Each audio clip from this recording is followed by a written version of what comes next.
The path to profound wisdom lies in embracing contradiction. The secret to genuine strength is found in acknowledging vulnerability. The deepest meaning comes not from certainty, but from courageous exploration of doubt. It is in the acceptance of these seeming opposites that we find the path to true understanding. What if our greatest strengths arose from our perceived weaknesses? What if our most challenging experiences held the keys to our most profound transformations? And what if embracing these inherent paradoxes could unlock a life of unparalleled authenticity and meaning? The concept of paradox is not new to human consciousness. For millennia, philosophers and spiritual seekers have recognized the inherent contradictions within reality itself. Eastern philosophies, such as Taoism, embrace paradox as a fundamental aspect of existence, as exemplified by the concept of yin and yang, where opposing forces are not mutually exclusive, but rather interdependent and complementary. Similarly, Zen Buddhism utilizes paradox in the form of koans, riddles designed to break down logical thought and awaken intuitive understanding. It was Carl Jung, in his exploration of the human psyche, who recognized the crucial role of integrating opposing aspects of ourselves, illuminating the concept of enantiodromia, the tendency of things to turn into their opposite. However, in our modern world, there exists a pervasive tendency to avoid discomfort, to seek simple solutions, and to strive for an idealized version of ourselves that often leads to psychological fragmentation. Social media platforms bombard us with unrealistic portrayals of success and happiness, while the self-help industry promises quick fixes and easy answers. This relentless pursuit of positivity often leads to the neglect of our shadow selves, the darker, less desirable aspects of our personalities that we attempt to suppress. This, in turn, can lead to increased projection, interpersonal conflict, and a profound sense of disconnection from our authentic selves. So, how can we embrace these inherent paradoxes of life, integrate our fragmented selves, and navigate the complexities of existence with greater authenticity and wholeness? In this exploration, we'll delve into the psychological roots of paradox, examine its manifestations in mythology and symbolism, and uncover practical strategies for integrating seemingly contradictory aspects of ourselves to cultivate inner peace and self-acceptance. We'll explore archetypes as a key element and draw on examples from literature and personal experience. By understanding and embracing these paradoxical truths, you'll gain not just intellectual insight, but also the ability to navigate life's inevitable challenges with greater resilience, cultivate deeper compassion for yourself and others, and unlock a more profound sense of meaning and purpose. Let's begin our exploration by delving into the psychological underpinnings of paradox and how it has shaped the human experience for centuries, setting the stage for personal transformation. The human psyche is rarely, if ever, a realm of perfect harmony. More often, it is a battleground of conflicting desires and beliefs. Is it any wonder, then, that paradox is not merely a philosophical abstraction, but a palpable reality within the individual? Consider, for instance, the person who yearns for both the security of a committed relationship and the exhilarating freedom of independence, or the artist torn between the desire for commercial success and the unwavering pursuit of creative integrity. Such internal conflicts, when left unacknowledged, can manifest as anxiety, confusion, and a pervasive sense of inner fragmentation, mirroring the very societal divisions we seek to overcome. Yet, within these very contradictions lies the potential for profound psychological growth and a more integrated sense of self, the key to turning inner conflict into creative tension. These inner paradoxes are not problems to be solved with simple, prescriptive solutions, but rather mysteries to be explored with patience and self-compassion.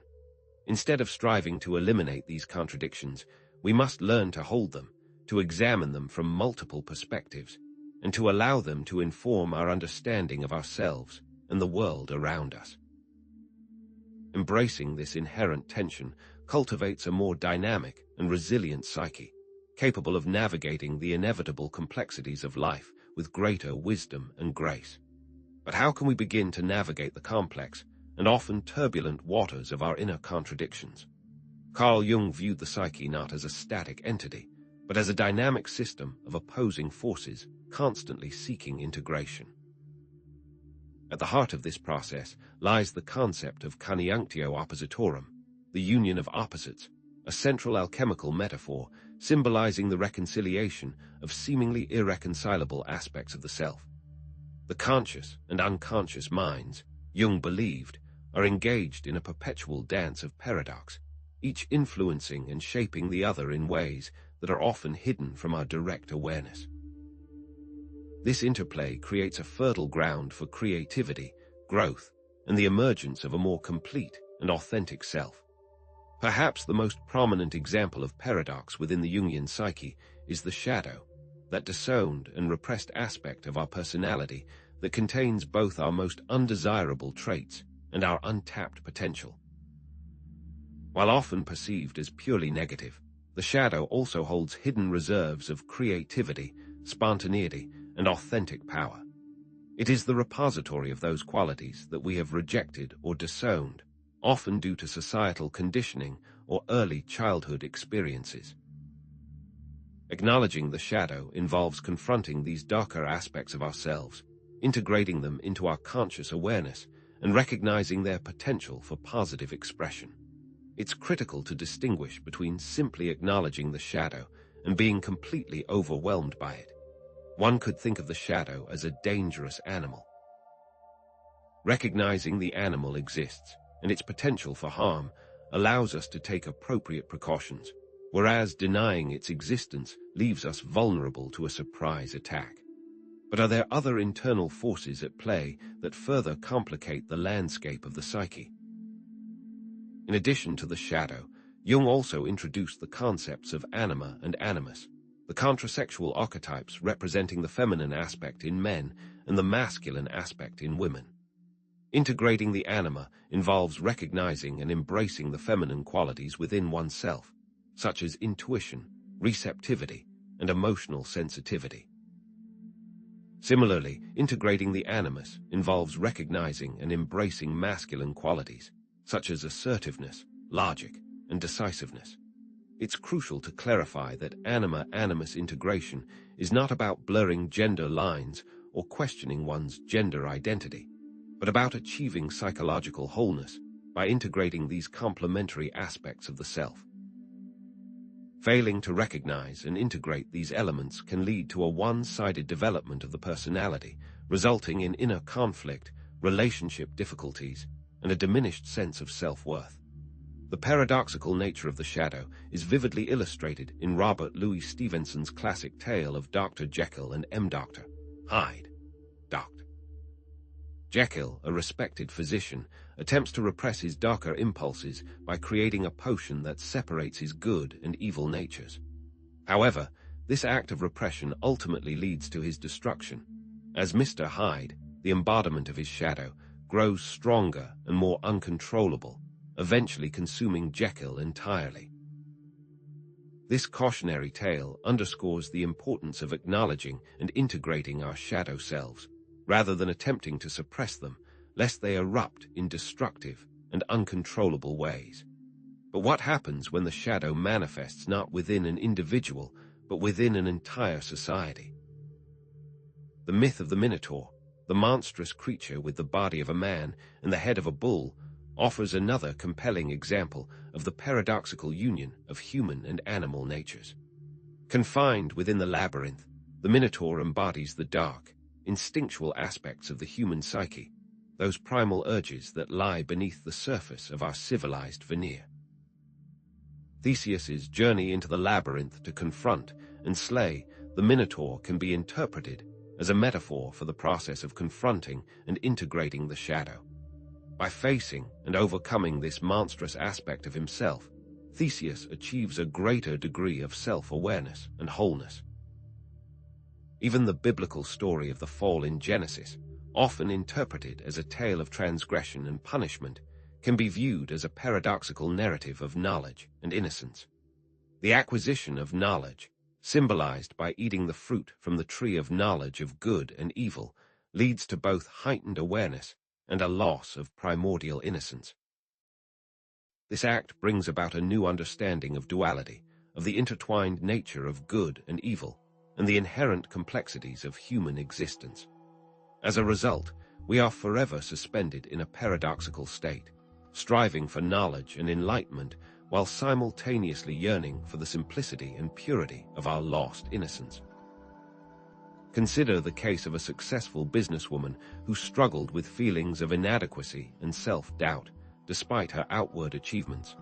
She was outwardly assertive and decisive in her professional life, but inwardly felt deeply compassionate and empathetic. She viewed these traits as contradictory, believing that she had to suppress her compassion in order to succeed in the competitive business world. Through therapy, she came to recognize that her compassion was not a weakness, but a source of strength, allowing her to connect with her employees on a deeper level and build more authentic relationships with her clients. By integrating these seemingly contradictory aspects of her personality, she experienced a greater sense of self-acceptance, fulfillment, and overall well-being. In essence, paradox is not an anomaly, but an inherent aspect of human psychology, manifesting in the shadow, anima animus, and countless other internal conflicts. Embracing these paradoxes is not merely a philosophical exercise, but an essential step towards psychological growth, wholeness, and authenticity. By acknowledging and integrating these opposing forces, we can cultivate a more resilient, compassionate, and fulfilling life, and free ourselves from the shackles of self-imposed limitations. This understanding, however, begs the question: how can we actively use archetypal understanding to better accept and integrate the paradoxical aspects of ourselves and the world? And how can these archetypes act as a key? We've explored paradox as a critical component for self-understanding, yet have only begun to scratch the surface of how these paradoxes are intimately tied to the archetypal forces that shape our lives. As we move forward, we'll delve into the power of archetypes to guide us through the labyrinth of our inner contradictions, revealing the hidden wisdom that lies within. What if the seemingly chaotic and contradictory aspects of our inner world were not signs of fragmentation, but rather expressions of a deeper, more unified reality?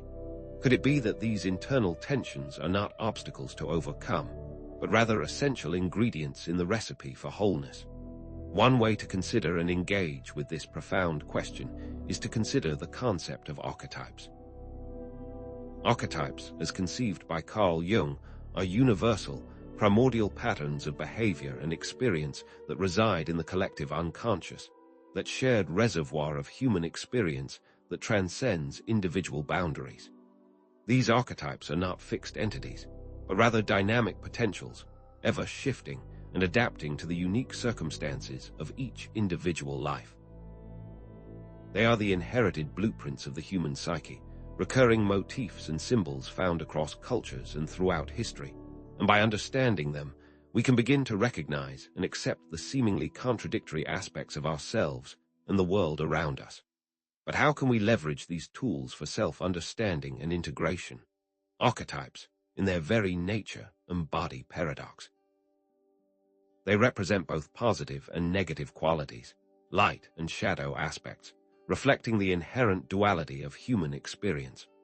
Understanding archetypes allows us to recognize that seemingly opposing forces can coexist within a single individual or situation, and that it is through the integration of these opposing forces that true wholeness is achieved.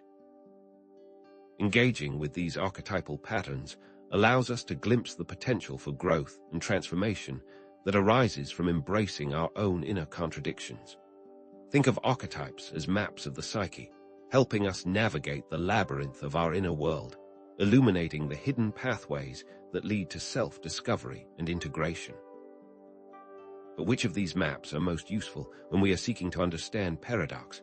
Let's revisit the shadow archetype as a primary embodiment of paradox. It is the repository of all that we disown or repress, those aspects of ourselves that we deem unacceptable or undesirable. Yet, Within this shadow realm lies untapped creative potential, dormant strengths waiting to be awakened. Integrating the shadow does not mean eliminating these disowned qualities, but rather acknowledging and embracing them, understanding their potential for both destruction and creation. The shadow is not simply a monster to be slain, but a powerful ally to be integrated. Then there is the wise fool archetype, a figure who embodies both wisdom and foolishness, seriousness and playfulness. The wise fool challenges conventional thinking, disrupts the status quo, and exposes the hypocrisy and absurdity of society. Their apparent foolishness often reveals deeper truths and insights, prompting us to question our assumptions and see the world from a fresh perspective. The wise fool reminds us that wisdom is not always found in solemn pronouncements, but often in laughter and irreverence. And consider the divine child archetype, a symbol of both innocence and potential, vulnerability and resilience. The divine child represents our inherent capacity for growth, transformation, and renewal. Their vulnerability allows for openness to new experiences and perspectives, while their resilience enables them to overcome obstacles and emerge stronger. The divine child reminds us that even in the face of adversity, the potential for hope and new beginnings always remains. But here's what most people miss. These seemingly disparate archetypes are not isolated entities, but interconnected aspects of a larger, more complex whole. The shadow needs the wise fool to laugh at itself and not become overly serious, offering levity and perspective. The divine child gives the shadow and wise fool a place of innocence to be redeemed, a reminder of the inherent goodness that lies within even the darkest corners of the psyche. Without the shadow, the wise fool's jokes would fall flat, and the divine child's innocence would be naive. The wise fool, without the divine child, would be mired in cynicism, and the divine child, without the shadow, would be ignorant of the world's complexities. How do these archetypes play out in myth and art? Consider Darth Vader from Star Wars, a compelling example of the shadow archetype in action. His journey from hero to villain and back again vividly illustrates the paradoxical nature of good and evil, demonstrating how repressed emotions and traumatic experiences can lead one down a dark path. Vader's ultimate redemption, his final act of self-sacrifice, speaks to the potential for transformation that lies dormant within the shadow, waiting to be awakened. Are we so different, each carrying our own metaphorical force that could be used for good or ill? The Joker from Batman offers a modern embodiment of the wise fool archetype. His chaotic antics and subversive humor expose the hypocrisy and absurdity of society, revealing uncomfortable truths about human nature. The Joker's apparent madness, his disregard for social norms, acts as a catalyst for change, disrupting established norms and forcing us to confront the darkness within ourselves and our institutions. It might be easy to write him off as a psychopath, but isn't there something more at play? Peter Pan, the eternal boy who refuses to grow up, embodies the divine child archetype. His eternal youth and playful spirit inspire wonder and imagination, while his refusal to embrace adulthood represents both freedom and irresponsibility. Peter Pan's story reminds us of the importance of maintaining a sense of innocence and wonder, while also acknowledging the potential pitfalls of remaining perpetually immature, forever trapped in a state of arrested development. These archetypes are not limited to Western mythology and popular culture. Native American trickster figures, such as Coyote and Raven, embody the wise fool archetype, using their cunning and humor to challenge societal norms and impart wisdom. The Christ child, revered in Christianity, represents the divine child archetype, embodying innocence, hope, and the potential for redemption. These examples, drawn from diverse cultures and time periods, demonstrate the universality of these archetypal patterns, revealing their profound influence on the human psyche.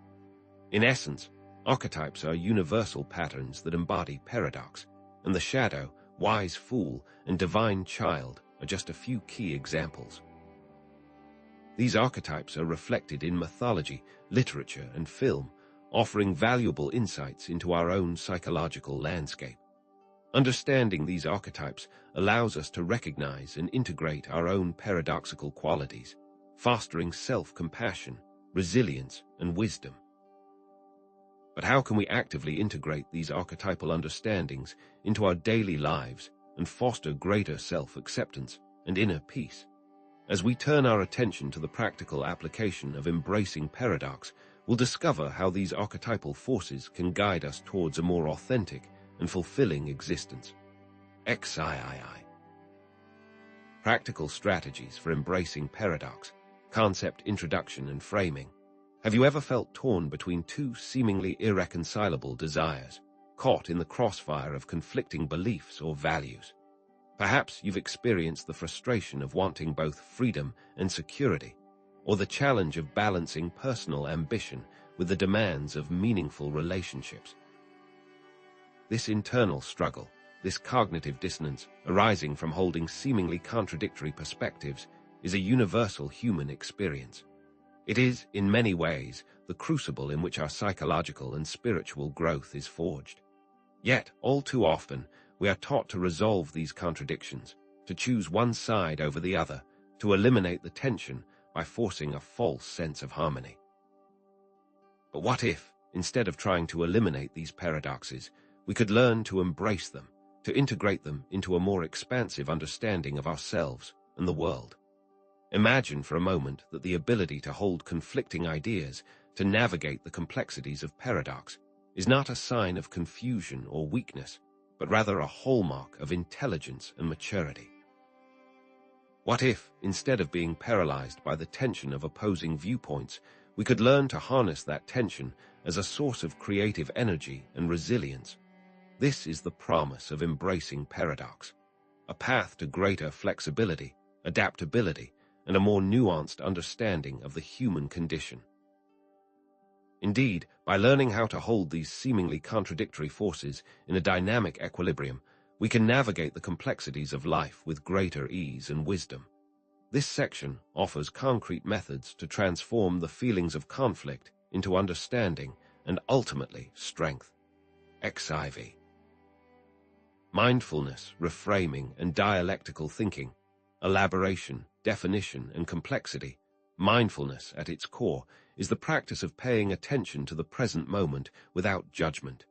It is a way of observing our thoughts and feelings, our sensations and impulses, without getting carried away by them.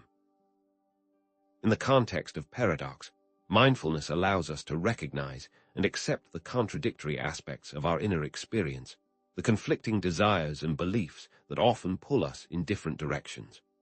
By simply observing these inner tensions without trying to resolve them, we create space for a deeper understanding to emerge. Practicing mindfulness involves simple techniques such as meditation, mindful breathing, or simply paying attention to the sensations in your body as you go about your day. The key is to cultivate a sense of non-attachment to our thoughts and emotions, recognizing that they are simply fleeting phenomena, not fixed realities. Reframing, on the other hand, is a cognitive technique that allows us to change the way we perceive a situation or belief. It involves looking at a problem from multiple perspectives, challenging our assumptions, and finding new ways to interpret our experiences. In essence, reframing helps us find the positive aspects of challenging experiences, to see opportunities where others see only obstacles. For instance, imagine you've just been passed over for a promotion at work. A negative self-talk might say, "I'm not good enough. I'll never succeed." Reframing allows you to challenge this negative self-talk and replace it with a more constructive and compassionate statement, such as, "This is a setback, but it's also an opportunity to learn and grow. Perhaps this is a chance to develop new skills or explore different career paths." Reframing is not about denying reality, but rather about choosing a perspective that empowers us and helps us move forward. Dialectical thinking takes this a step further by emphasizing the interconnectedness of opposing ideas and the potential for synthesis. Originating in philosophy with thinkers like Hegel, dialectical thinking posits that progress emerges from the clash of thesis and antithesis, leading to a synthesis that transcends both. In psychology, this approach is exemplified by dialectical behavior therapy, DBT, which seeks to integrate seemingly contradictory perspectives to help individuals regulate their emotions and improve their relationships. Dialectical thinking recognizes that truth is often found in the tension between opposing viewpoints, not in the rigid adherence to one side or the other. It allows us to find common ground, resolve conflicts, and create more holistic solutions to complex problems. These three strategies, mindfulness, reframing, and dialectical thinking, are not isolated techniques, but rather interconnected tools that work together to help us embrace paradox. Mindfulness allows us to observe our inner contradictions without judgment. Reframing allows us to see those contradictions from different perspectives, and dialectical thinking allows us to integrate those perspectives into a more comprehensive understanding. They are a tool set to help one understand oneself. XV. Real-world applications, relationships, career, personal growth. Mindfulness can profoundly improve our relationships by allowing us to accept our partner's flaws and appreciate their strengths. Consider how often conflicts arise from our inability to accept our loved ones as they are, from our tendency to project our expectations and desires onto them. Mindful communication, on the other hand, involves listening with empathy and non-judgment, allowing us to truly hear what our partners are saying, even when we disagree with them. Research on couples therapy consistently shows that mindfulness-based interventions can reduce conflict, increase intimacy, and foster greater understanding. It's about accepting the paradox that the person you love will inevitably disappoint you sometimes, and loving them anyway. Reframing can be a powerful tool for overcoming career challenges. Job loss or rejection can be devastating experiences, leading to feelings of inadequacy and despair. However, reframing allows us to see these setbacks as opportunities for growth and new directions. Consider the stories of successful entrepreneurs who faced numerous failures before achieving their goals. For example, it's been said that Colonel Sanders, the founder of KFC, was rejected hundreds of times before finally finding someone who would franchise his chicken recipe. He reframed those rejections not as failures, but as necessary steps on the path to success. Reframing can help us develop resilience, creativity, and a growth mindset, allowing us to bounce back from adversity and achieve our full potential. Dialectical thinking can foster personal growth by helping us integrate conflicting aspects of our identity and values. How often do we struggle with internal conflicts, torn between seemingly incompatible beliefs or desires? For example, you might desire both adventure and stability, wanting to explore the world while also craving the comfort of home. Dialectical thinking allows us to reconcile these seemingly incompatible desires, recognizing that they can coexist and even complement each other. Perhaps you can find adventure in your own backyard, or create a stable home base from which to launch your explorations. The point is to find a synthesis that honors both aspects of your being, rather than forcing you to choose one over the other. Consider the case of a woman named Sarah who struggled for years with the competing desires of being a devoted mother and pursuing a demanding career. She felt constantly torn between her responsibilities at home and her ambitions at work, leading to feelings of guilt, anxiety, and burnout. By practicing mindfulness, she learned to observe her thoughts and feelings without judgment, recognizing that her desire to be both a good mother and a successful professional was not a contradiction, but rather a reflection of her multifaceted identity. Reframing allowed her to see her career not as a source of stress, but as a way to provide for her family and contribute to the world. Dialectical thinking helped her find a synthesis that honored both her maternal instincts and her professional aspirations, allowing her to create a fulfilling life that integrated both aspects of her being. XVI. Synthesis, transition, foreshadowing, and re-engagement in essence. By practicing mindfulness, reframing, and dialectical thinking, we can develop the ability to embrace paradox and navigate life's complexities with greater ease and wisdom. These skills are crucial for fostering self-acceptance, resilience, and meaningful relationships, allowing us to find harmony in the midst of apparent contradiction. As Carl Jung wrote, the paradox is one of our most valuable spiritual possessions, and only he pat enus, he madhyam enus, can wholeness come about. Indeed, the ability to hold seemingly opposing ideas in a dynamic tension is not a weakness, but a source of strength, creativity, and profound insight. But there is still more to discover about embracing paradox. Now, let's turn our attention to another powerful resource for embracing paradox: faith and spirituality. While mindfulness, reframing, and dialectical thinking offer practical tools for navigating the complexities of the rational mind, faith and spirituality can help us embrace paradox even when it seems impossible or irrational. After all, isn't faith, in its essence, about trusting in something beyond our rational understanding?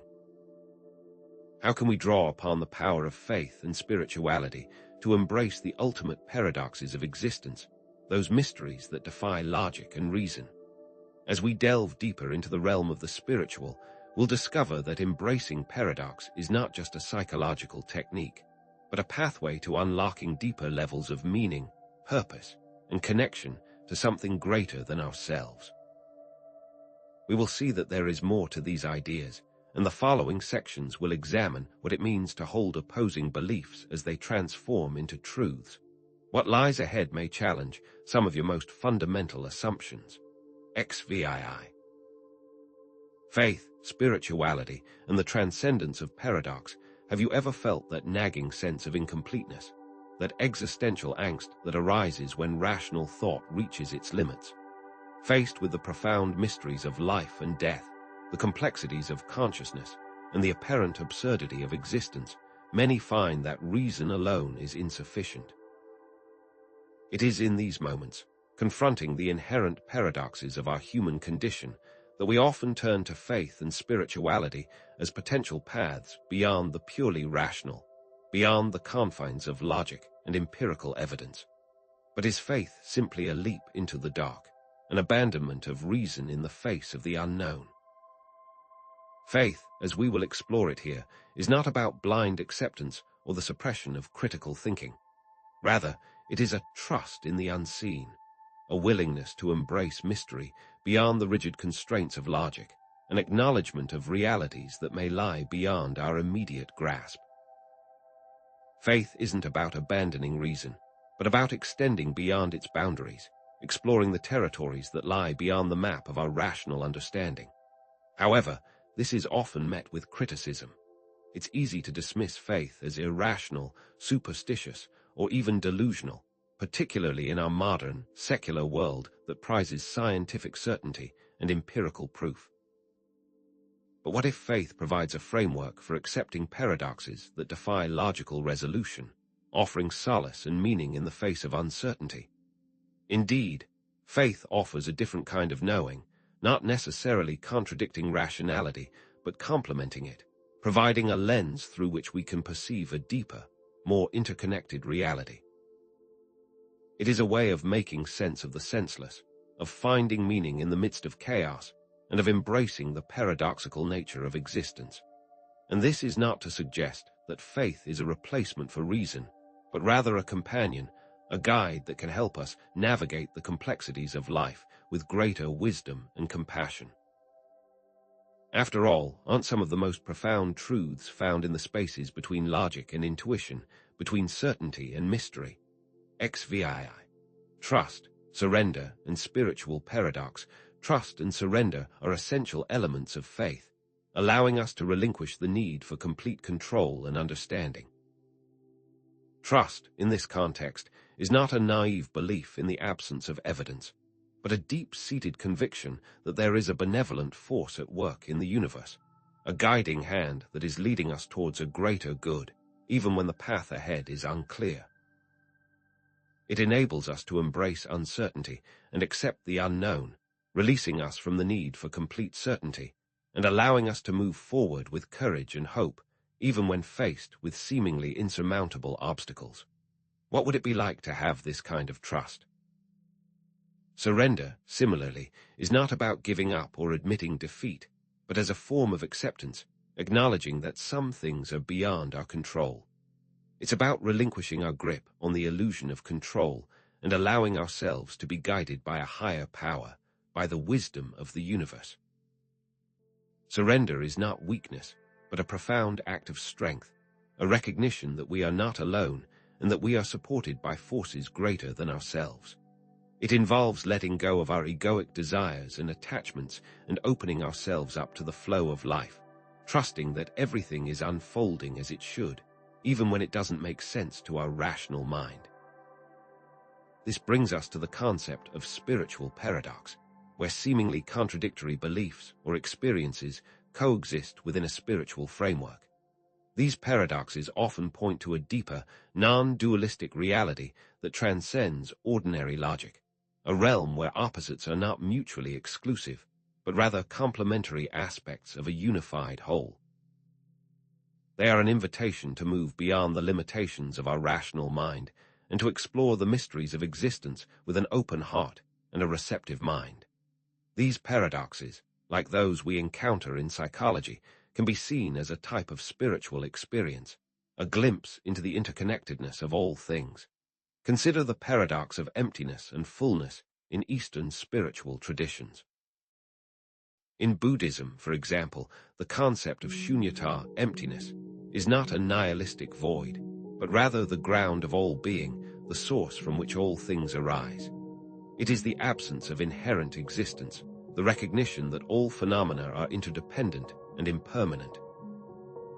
Practices like meditation aim to empty the mind of thoughts, creating space for deeper insights and experiences, allowing us to access this profound sense of emptiness. Yet, paradoxically, this emptiness is also experienced as fullness, as a profound sense of wholeness and connection to all things. By letting go of our egoic attachments and desires, we can experience a sense of unity with the universe, a feeling of being both empty and full at the same time. How does one tolerate this idea? By gaining a higher perspective, XIX. Examples of paradox in spiritual traditions: the Christian concept of the Trinity, Father, Son, Holy Spirit, serves as an example of a fundamental paradox where three distinct entities are also one unified being. The theological complexities surrounding the Trinity have been debated for centuries, with theologians attempting to reconcile the apparent contradiction of three distinct persons coexisting as a single God. Theologians have long grappled with the nature of this relationship, attempting to explain how three distinct persons can simultaneously be one God. Yet, despite these efforts, the Trinity remains a mystery, a paradox that defies complete logical resolution. However, the very nature of paradox is that it points to the limitations of human understanding when it comes to the divine, highlighting the inadequacy of language and reason to fully grasp the nature of God. Zen Buddhist koans offer another powerful example of paradox in spiritual traditions.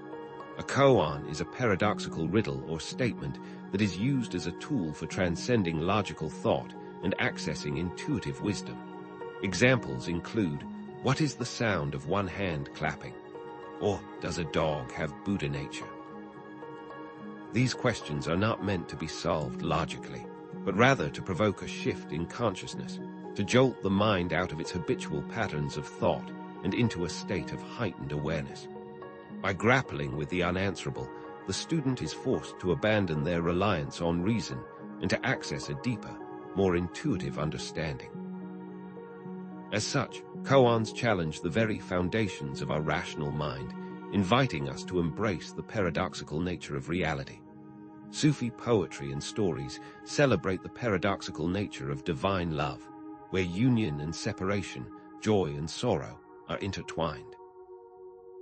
Jalaluddin Rumi, the 13th century Persian poet, wrote extensively about the paradoxical nature of love, describing the longing for union with the divine as a bittersweet experience, a dance between presence and absence. Consider the following excerpt from Rumi. "The wound is the place where the light enters you."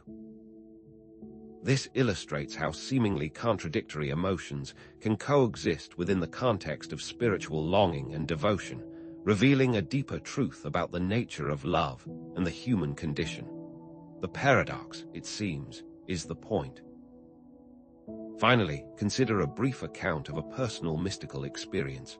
A woman, struggling with chronic pain and a deep sense of isolation, turned to prayer as a last resort. During one particularly intense moment of suffering, she experienced a profound sense of connection to something larger than herself, a feeling of being held and loved unconditionally. The pain did not disappear, but her relationship to it changed. She no longer felt alone or afraid, but rather embraced by a sense of peace and acceptance. The mystical experience did not erase her pain, but it transformed it, giving her the strength and resilience to cope with her challenges. Connect this back to psychological integration, and it illustrates that in the midst of suffering, one can find solace, integration, and even joy. XX. Synthesis, transition, foreshadowing, and re-engagement. In summary, faith and spirituality offer a powerful way to embrace paradox by providing a framework for trust, surrender, and acceptance of mystery. Spiritual paradoxes often point to a deeper reality that transcends logical understanding, inviting us to move beyond the limitations of our rational mind and explore the mysteries of existence with an open heart. But it is critical to understand that faith and spirituality are not without their potential pitfalls. The ability to embrace paradox through faith becomes transformative. However, what happens when faith itself becomes rigid and intolerant of other perspectives? If faith helps us embrace paradox, what happens when it morphs into something dogmatic and unyielding, unable to tolerate other perspectives? How can we balance faith and reason, ensuring that our spiritual beliefs do not lead to intolerance, division, or the suppression of critical thinking? These questions will be explored in the upcoming section, as we delve into the shadow side of faith and the challenges of navigating the complexities of belief in a diverse and interconnected world. While it helps us embrace paradox, we need to explore the ways in which paradox pushes back, in which it becomes its own dogma. The content up ahead may challenge some of your fundamental assumptions about the nature of belief and the role of faith in our lives. XXI. The pitfalls of rigid faith. Dogmatism and intolerance. Faith can be a powerful ship that carries us through turbulent seas, but without a rudder, it can easily drift into dangerous waters. Just as a ship needs a rudder to navigate, faith needs reason to steer clear of dangerous shores. While faith provides a framework for embracing paradox and finding meaning in the face of uncertainty, it can also become a source of rigidity and intolerance if not tempered with reason and critical thinking. What happens when the very system designed to free us traps us instead? Indeed, rigid faith can become a form of intellectual imprisonment, where individuals become trapped within a narrow set of beliefs, unable to consider alternative perspectives or challenge their own assumptions. This can lead to a closed-mindedness that hinders personal growth, limits understanding, and fosters division and conflict. This intellectual imprisonment often manifests as confirmation bias, where individuals selectively seek out information that reinforces their existing beliefs while avoiding or dismissing challenging or contradictory information. How can growth occur when challenging information is dismissed out of hand? What does this do to the individual and society as a whole? This section will explore the shadow side of faith, examining the dangers of dogmatism and intolerance without diminishing the inherent benefits of faith itself. It's a necessary exploration, a cautionary tale about the potential for even the most well-intentioned beliefs to become distorted and harmful when divorced from reason and compassion.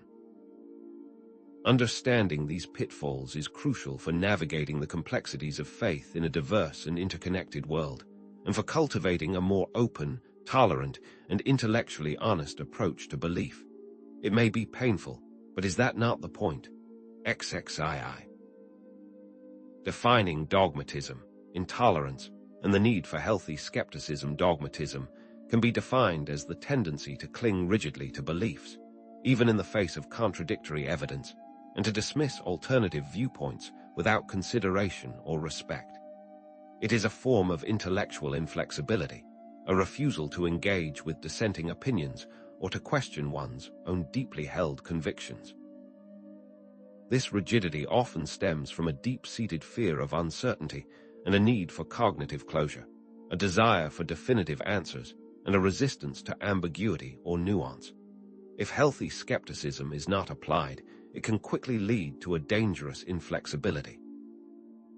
This can be connected to the psychological concept of belief perseverance, which refers to the tendency to maintain beliefs even after they have been discredited by evidence. Once a belief is established, it can be remarkably resistant to change, even when confronted with irrefutable proof of its falsity. Dogmatism amplifies this tendency, creating a closed loop of self-reinforcing beliefs that are impervious to reason or evidence. But doesn't this ultimately damage the believer? Intolerance, closely related to dogmatism, can be defined as the unwillingness to accept or respect those who hold different beliefs or values, often leading to prejudice, discrimination, and even violence. It arises from in-group out-group dynamics, where individuals identify strongly with their own group and view others as threats to their identity, values, or way of life. This can be connected to the psychological concept of othering, the process of defining certain groups as fundamentally different and inferior, thereby justifying discrimination and dehumanization. Intolerance closes the mind and heart, while understanding expands them, a key aspect of individuation. Healthy skepticism, on the other hand, offers a balanced approach. It involves questioning assumptions, seeking evidence, and being open to revising beliefs in light of new information. It is not the same as cynicism or doubt, but rather a commitment to critical thinking, intellectual honesty, and a willingness to engage with diverse perspectives. Healthy skepticism allows us to navigate the complexities of faith without falling into the traps of dogmatism or intolerance, and promotes an open mind, allowing for the free exchange of ideas and the ongoing refinement of our understanding. How can faith and healthy skepticism coexist? The necessity of each of these elements, an open mind, healthy skepticism, and critical thinking, becomes clear when we consider the alternative, a descent into blind faith, fueled by dogma and intolerance. Promoting each element ensures faith remains a source of meaning and connection, rather than a tool for division and oppression. But if faith is good and dogma is bad, how are people led down such dark paths? XXII. Historical examples and psychological studies. History provides numerous examples of the dangers of rigid faith, where dogmatism and intolerance have fueled violence, persecution, and oppression. The Spanish Inquisition, for example, was a brutal campaign of religious persecution that targeted Jews, Muslims, and other religious minorities, driven by a zealous desire to purify Spain of heresy. The Salem witch trials, similarly, were fueled by religious hysteria and a belief in the supernatural, leading to the execution of innocent people based on flimsy evidence and unfounded accusations. Are these events simply a sign of the times, or does it speak to something deeper? Even in contemporary society, we see the devastating consequences of religious extremism, where rigid interpretations of religious texts are used to justify violence, terrorism, and the suppression of dissent. These examples serve as stark reminders of the dangers of unchecked faith and the importance of critical thinking and tolerance. If people of faith turn to violence, is it really faith, or something else entirely? Psychological studies have shed light on the effects of dogmatism on intergroup relations, tolerance, and political polarization. Research has shown that individuals with high levels of dogmatism are more likely to exhibit prejudice, support authoritarian leaders, and engage in political violence. Studies have also explored the effectiveness of interventions designed to reduce dogmatism and promote tolerance, such as educational programs that encourage critical thinking and exposure to diverse perspectives. This research underscores the importance of addressing dogmatism at both the individual and societal levels. Consider the case of Sarah, a young woman who grew up in a fundamentalist religious community. From a young age, she was taught to believe that her religion was the only true path and that all other beliefs were false and dangerous. Over time, however, Sarah began to question these teachings. She started reading books and articles from different perspectives, engaging in conversations with people from diverse backgrounds, and challenging her own assumptions. This process was difficult and painful, as it required her to confront deeply ingrained beliefs and risk alienation from her family and community. However, she found that integrating new information, challenging assumptions, and developing a more compassionate and inclusive worldview ultimately led to greater personal growth and a deeper sense of meaning. This integration is key to healthy development and individuation. First-hand accounts from people who have left cults or fundamentalist religious sects reveal the very real harm these ideologies can cause. Many former members report experiencing psychological trauma, emotional abuse, and social isolation, and their stories highlight the importance of critical thinking, intellectual freedom, and the ability to question authority. They often describe a gradual process of indoctrination, where they were subtly manipulated into accepting increasingly extreme beliefs and behaviors until they became completely dependent on the group and unable to think for themselves. How can the average person identify cult-like behaviors? What preventative actions can be taken to protect vulnerable individuals from groups with ulterior motives?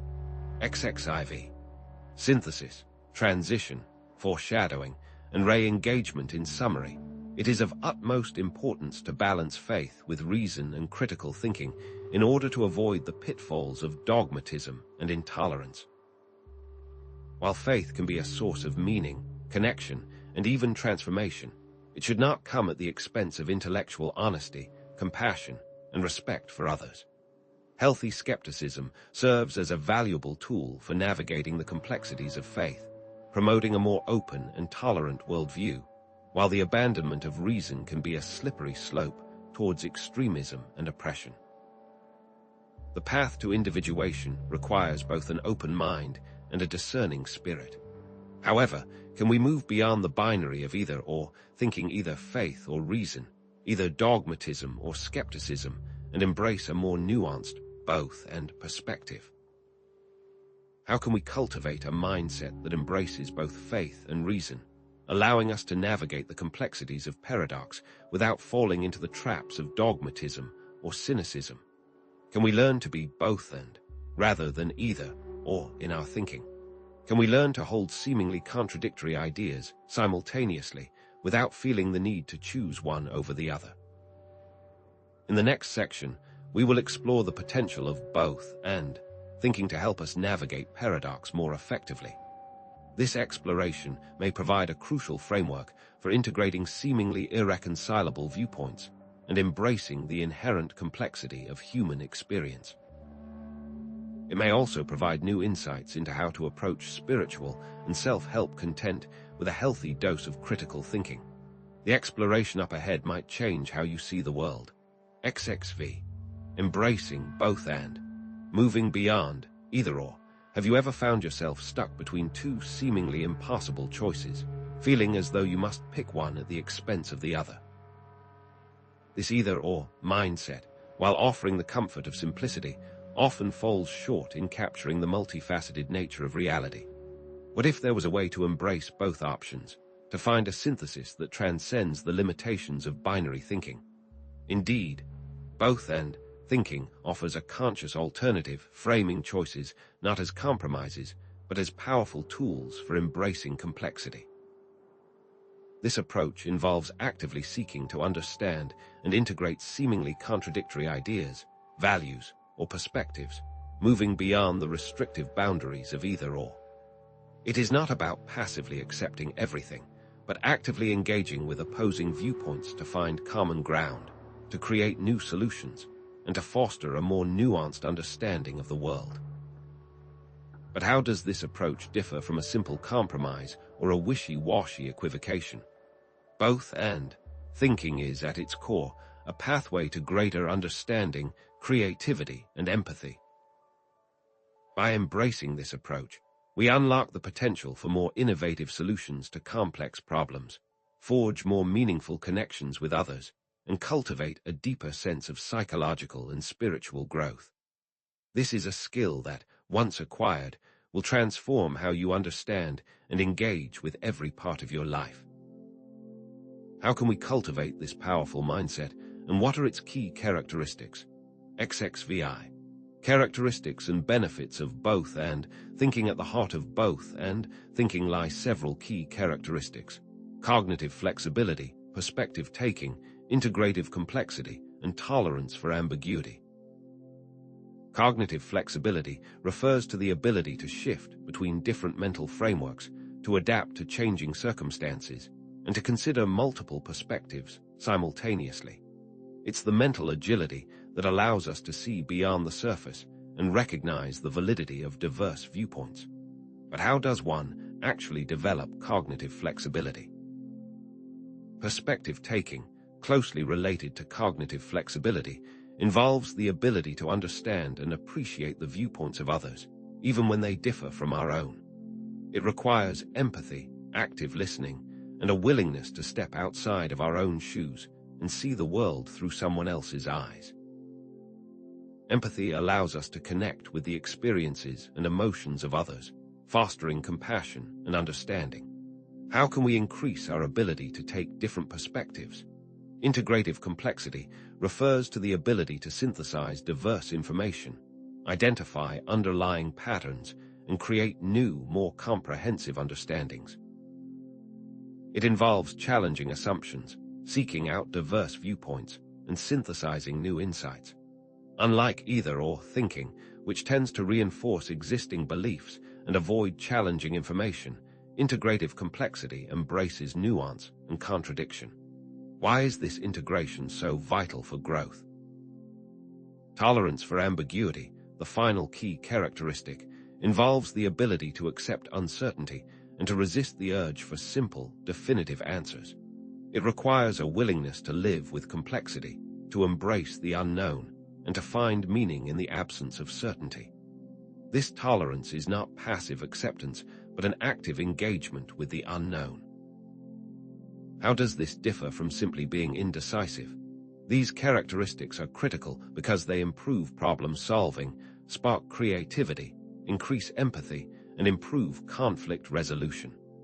Both and thinking can lead to more innovative solutions by fostering a wider range of perspectives and approaches. It can lead to more compassionate understanding by encouraging us to see the world through the eyes of others. And it can lead to more effective communication by helping us to find common ground and build consensus. When are these skills most useful? XXVII. Examples of both and in action. Consider the example of political discourse. In a world increasingly divided by partisan politics, both and thinking can help bridge divides by acknowledging the validity of different perspectives and seeking common ground. Instead of demonizing those with opposing views, both and thinking encourages us to understand their concerns, identify shared values, and find solutions that benefit everyone. How different would our political landscape be if leaders embraced this approach? In contrast to the current state of polarized politics, where either-or thinking dominates, history provides examples of politicians and leaders who have successfully used both and thinking to build consensus and achieve meaningful change. Abraham Lincoln, for example, skillfully balanced his commitment to preserving the Union with his evolving views on slavery, ultimately leading the nation toward abolition while holding the country together. How did Lincoln manage such a feat? The civil rights movement, too, provides a powerful example of both and in action. Leaders like Martin Luther King Jr. embraced both nonviolent resistance and a demand for immediate change, combining moral force with practical strategies for achieving justice. This approach allowed them to appeal to the conscience of the nation while simultaneously pushing for concrete policy changes. In this context, the tension between ideals and practicality fueled the movement's success. What made King's approach so psychologically effective? Even the field of science often necessitates a both-and perspective. Scientists frequently embrace the validity of different theories while continuing to search for a more comprehensive explanation. Wave-particle duality in physics, for example, illustrates how seemingly contradictory concepts can coexist, forcing scientists to grapple with the inherent complexity of the universe. Consider, for instance, the nature of light. Is it a wave or a particle? Physicists have demonstrated that it is, in fact, both, exhibiting wave-like and particle-like properties depending on how it is observed. This highlights the importance of intellectual humility and the willingness to revise beliefs in light of new evidence. How does this inform our approach to psychological truths? Moreover, imagine an organization struggling with low employee morale and a lack of innovation.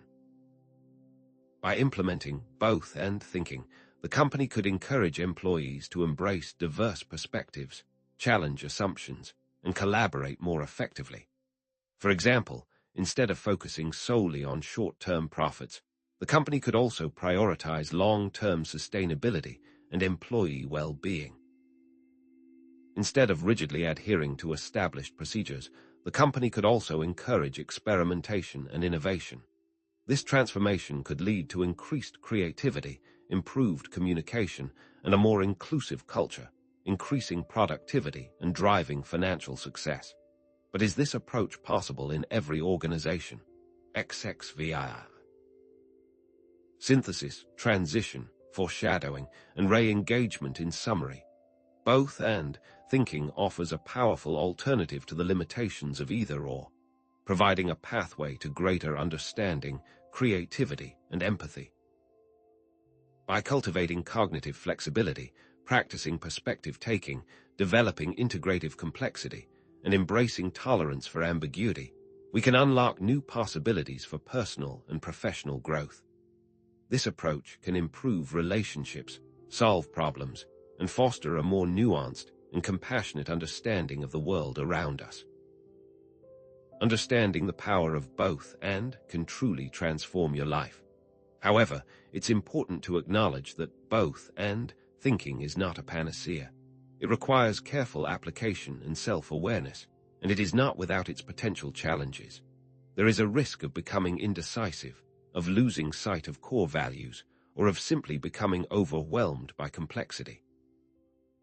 Furthermore, it demands a constant re-evaluation of perspectives and an openness to being wrong. This raises a critical question. If both-and thinking is so beneficial, why isn't it more widely adopted? What are the potential downsides or challenges of this approach? And how can we avoid these pitfalls while still reaping the benefits? Exploring the challenges and limitations of both-and thinking will allow us to better understand its practical applications and its potential to unlock deeper levels of wisdom and understanding. And it may be the very next step in your journey towards psychological and spiritual growth. XXIX. The shadow side of both-and. Potential challenges and limitations. We've explored the transformative power of both-and thinking, its capacity to unlock creativity, foster empathy, and navigate complexity. By embracing seemingly contradictory perspectives, we open ourselves to more nuanced understandings and innovative solutions. Yet, like any powerful tool, both-and thinking is not without its potential drawbacks. Ignoring these potential pitfalls would be akin to sailing uncharted waters without a map or building a house on a foundation of sand. Indeed, the very qualities that make both-and thinking so valuable can also become sources of significant challenges if not carefully managed. The openness to multiple perspectives, while enriching, can also lead to indecision and inaction. The ability to see the validity in opposing viewpoints, while fostering empathy, can also erode one's own sense of conviction.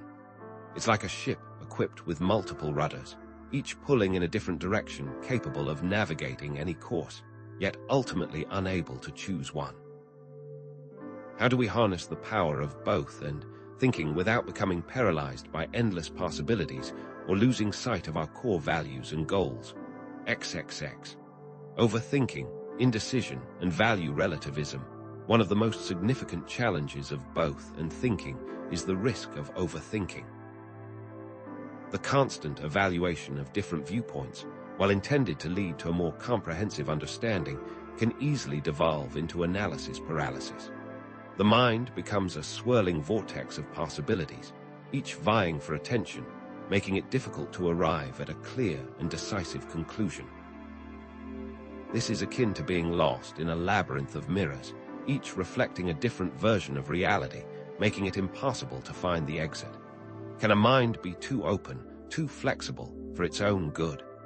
This overthinking can then lead to indecision, where the individual avoids committing to a specific course of action due to a fear of excluding other possibilities. The desire to keep all options open, while seemingly rational, can ultimately lead to stagnation. Projects stall, opportunities are missed, and a general sense of being adrift sets in. Psychologically, this relates to the concept of loss aversion, where the pain of a potential loss, i.e., closing off an option, outweighs the pleasure of a potentiae, i.e., pursuing a chosen path. This avoidance of potential loss can be so strong that it prevents the individual from taking any action at all, leading to a life of unfulfilled potential. How does one overcome this inertia? Perhaps the most insidious pitfall of both and thinking is the potential for value relativism.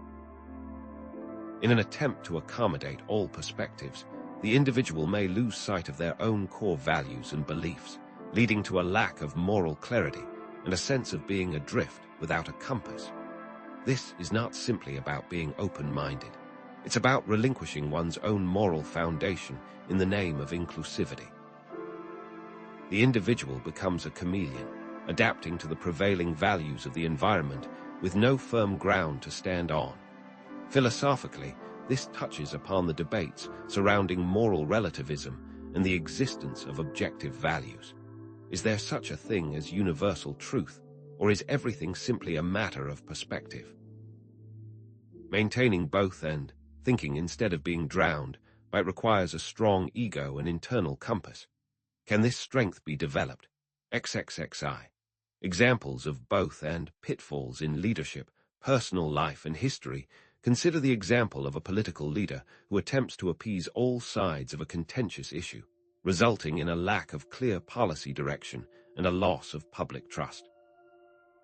The leader, in an effort to be seen as fair and inclusive, avoids taking a firm stance, offering vague pronouncements that satisfy no one. The public, sensing a lack of conviction, loses faith in the leader's ability to govern effectively.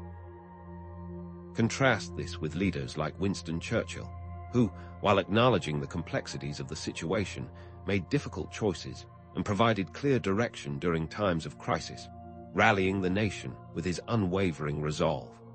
How can a leader navigate the delicate balance between inclusivity and decisiveness?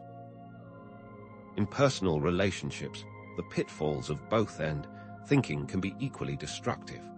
Imagine an individual who consistently accommodates their partner's needs at the expense of their own, leading to resentment and a loss of self-identity. The individual, in an attempt to avoid conflict and maintain harmony, suppresses their own desires and boundaries. Over time, this can lead to a deep sense of dissatisfaction and a gradual erosion of the relationship.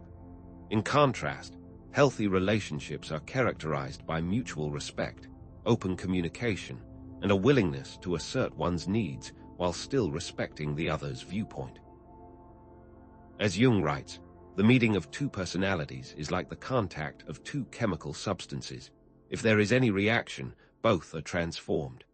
How does one avoid sacrificing oneself on the altar of relationship harmony? History also provides cautionary tales of both and thinking taken to an extreme. The policy of appeasement prior to World War II, where Western powers attempted to avoid conflict with Nazi Germany by making concessions, ultimately emboldened Hitler and led to far greater devastation. This was a classic case of prioritizing short-term peace over long-term security, failing to recognize the fundamental incompatibility of values between the appeasers and the aggressor. Indeed, sometimes, a firm either-or stance is necessary to defend core principles and prevent catastrophic consequences. Were there viable alternatives to appeasement, or was conflict ultimately inevitable? Even more personally, consider the accounts of individuals who have struggled with overthinking, indecision, or value relativism as a result of trying to embrace both and thinking. One individual, a writer by profession, found themselves paralyzed by the multitude of perspectives on any given issue, unable to commit to a single argument or narrative. "I wanted to be fair to everyone," they explained, "but I ended up saying nothing at all." Another individual, a social worker, struggled with value relativism, finding it increasingly difficult to advocate for specific policies or interventions, fearing that they might be imposing their own values on others. "I lost my sense of conviction," they confessed, "and I felt like I was no longer making a difference." How do these experiences illuminate the challenges of both and thinking in practice? XXXII. Synthesis, transition, foreshadowing, and re-engagement in summary. While both and thinking offers significant advantages in fostering understanding, creativity, and empathy, it is not without its potential pitfalls. Overthinking, indecision, and value relativism can all undermine the effectiveness of this approach, leading to stagnation, moral compromise, and a loss of direction. Indeed, both and thinking, while valuable, is not a panacea and requires careful application and self-awareness. This raises a crucial question. How can we navigate the complexities of both and thinking without falling into these pitfalls? How can we find the golden mean, a balanced approach that integrates the strengths of both and, with the clarity of values and the ability to take decisive action? The answer, as we shall explore, lies in cultivating wisdom, discernment, and a strong sense of self. The integration of shadow, too, can play a crucial role in the application of both and thinking, and we will discuss that in detail in an upcoming section. Ultimately, the goal is not to abandon both and thinking altogether, but to refine it, to temper its excesses, and to harness its power for good. Awareness of these potential pitfalls is the first step toward navigating them successfully and achieving a more profound and balanced understanding of ourselves and the world around us. XXXII. The golden mean. Finding balance in paradox, we've seen how the embrace of both and thinking, while enriching our understanding of the world, can also lead to the muddying of values and diffusion of action, a quagmire of endless possibilities where decisive choices become paralyzingly difficult. Acknowledging the value of both and, yet recognizing its potential to lead us astray, we arrive at the crucial need for a guiding principle, a North Star by which to navigate the complexities of paradox. This principle, long recognized by philosophers and sages, is often referred to as the golden mean. The golden mean is not about seeking a middle ground for the sake of compromise, but about discerning the most virtuous course of action in any given situation.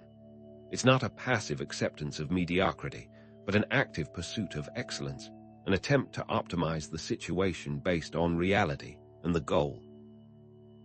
It recognizes that true wisdom lies not in simply acknowledging opposing viewpoints, but in skillfully integrating them to arrive at a higher, more nuanced understanding. Finding the golden mean, however, is not a simple calculation or a static point of equilibrium. Rather, it is a dynamic process of adjustment and adaptation, requiring wisdom, discernment, and a constant willingness to re-evaluate our assumptions. The golden mean is not a mathematical average, but a context-dependent judgment call, a delicate balancing act that demands careful attention and a commitment to living well. Why is virtue so important, and why has it been so persistently taught throughout history? XXXIV. Aristotle, virtue, excess, and deficiency, the concept of the golden mean, finds its most articulate expression in the philosophy of Aristotle, who saw it as the cornerstone of a virtuous life. Aristotle argued that virtue lies between two extremes, excess and deficiency. To live well and flourish as human beings, therefore, we must cultivate character traits that enable us to navigate the world with wisdom, courage, and compassion. This is not about passively accepting a middle ground, but about actively pursuing the most virtuous course of action, striving for excellence in all that we do. According to Aristotle, excess refers to having too much of a particular quality, leading to imbalance and negative consequences. Recklessness, for example, is an excess of courage, leading to impulsive actions and disregard for potential harm. Arrogance is an excess of pride, leading to inflated self-importance and a lack of empathy for others. Sentimentality is an excess of emotion, leading to irrational decisions and a susceptibility to manipulation. Each of these excessive traits can distort our judgment and lead us to make poor decisions, undermining our ability to live well and flourish.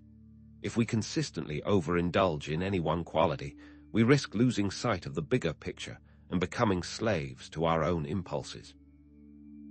Conversely, deficiency refers to having too little of a particular quality, also leading to imbalance and negative consequences.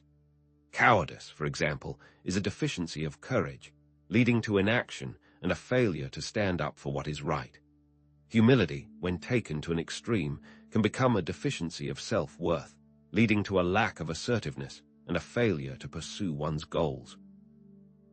Apathy is a deficiency of emotion, leading to indifference and a lack of engagement with the world. These deficient traits can prevent us from achieving our potential and fulfilling our purpose. If we consistently underdevelop certain qualities, we risk becoming stunted and unable to navigate the challenges of life effectively. It's important to emphasize that Aristotle proposed we actively pursue virtue, not simply settle for a compromise in the middle. True virtue is not about finding a static point of equilibrium, but about making a conscious and ongoing effort to cultivate the qualities that enable us to live well. Virtue, moreover, depends on context, actor, and goal. What constitutes courageous action in one situation may be reckless in another. What is generous giving for one person may be unsustainable extravagance for another. Therefore, pursuing virtue requires careful consideration of the specific circumstances and a deep understanding of our own capabilities and limitations. This isn't compromise, but optimization for the best outcome. XXXV.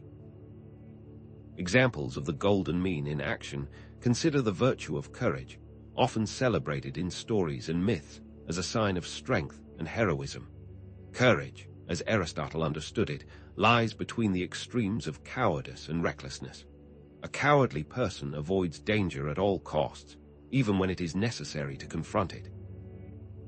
A reckless person, on the other hand, acts impulsively without considering the consequences, putting themselves and others at unnecessary risk.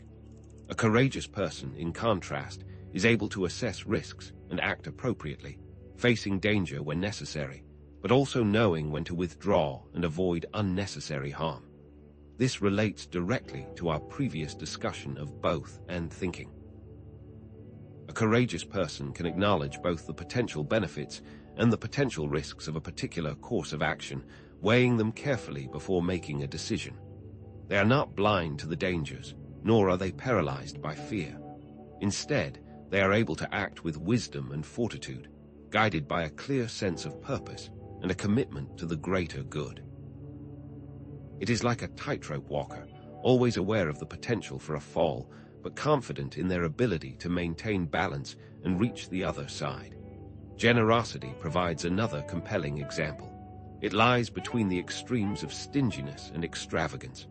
A stingy person hoards their wealth, unwilling to share it with others, even when they are in need. An extravagant person, on the other hand, wastes their resources foolishly, indulging in unnecessary luxuries and neglecting their responsibilities. A generous person, in contrast, is able to share their resources with others in a way that is both meaningful and sustainable, giving freely without sacrificing their own well-being. Indeed, research has consistently demonstrated the psychological and spiritual benefits of generosity. Giving to others has been shown to increase happiness, reduce stress, and promote a sense of connection and purpose. It is a powerful antidote to the isolating effects of materialism and a profound expression of our shared humanity. As the saying goes, it is more blessed to give than to receive. Generosity, therefore, is not simply a matter of financial giving, but a way of life that enriches both the giver and the receiver. The virtue of assertiveness also exemplifies the golden mean, residing between the extremes of aggressiveness and passivity. An aggressive person violates the rights of others, using force and intimidation to get their way. A passive person, on the other hand, allows others to take advantage of them, failing to stand up for their own needs and boundaries. An assertive person, in contrast, communicates their needs and boundaries clearly and respectfully, advocating for themselves without infringing on the rights of others. History provides numerous examples of leaders who embodied the golden mean in their leadership styles. Abraham Lincoln, for example, balanced compassion with decisiveness, guiding the United States through the Civil War while also advocating for reconciliation and healing. Nelson Mandela balanced forgiveness with justice, leading South Africa out of apartheid while also holding perpetrators accountable for their crimes. These leaders navigated complex ethical dilemmas and made wise decisions that benefited their communities, demonstrating the power of the golden mean to create positive change. XXXVI. Synthesis, transition, foreshadowing, and re-engagement. In summary, the golden mean is a virtue that lies between two extremes, excess and deficiency, and finding this balance requires wisdom, discernment, and a commitment to living well. It is not a static point, but a dynamic process, relative to the individual and the situation. Moreover, the golden mean is active optimization to pursue virtue, not compromise. It is about actively striving for excellence, not passively accepting mediocrity. So, what specific virtues enable us to navigate paradox effectively and find this golden mean in our own lives? What skills can we cultivate to steer our ships through the turbulent waters of conflicting values and uncertain choices? As we will see in the next section, these virtues include wisdom, empathy, self-awareness, and resilience.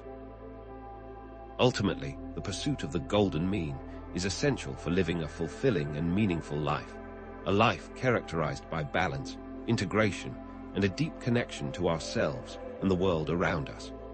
By striving for virtue, we can navigate the complexities of paradox with grace and wisdom, transforming challenges into opportunities for growth and self-discovery. The integration of the shadow, as previously mentioned, also plays a critical role. XXXVII. Virtues for navigating paradox: wisdom, empathy, self-awareness, resilience. If cultivating virtue is essential, as the philosophers maintain, then what specific virtues enable us to find the golden mean in the face of paradox? While the golden mean serves as an ideal, its consistent application in the complexities of daily life can feel elusive.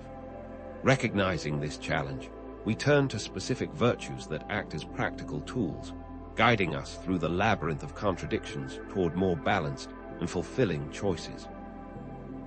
Wisdom, empathy, self-awareness, and resilience emerge as key virtues for navigating paradox and ultimately finding the golden mean.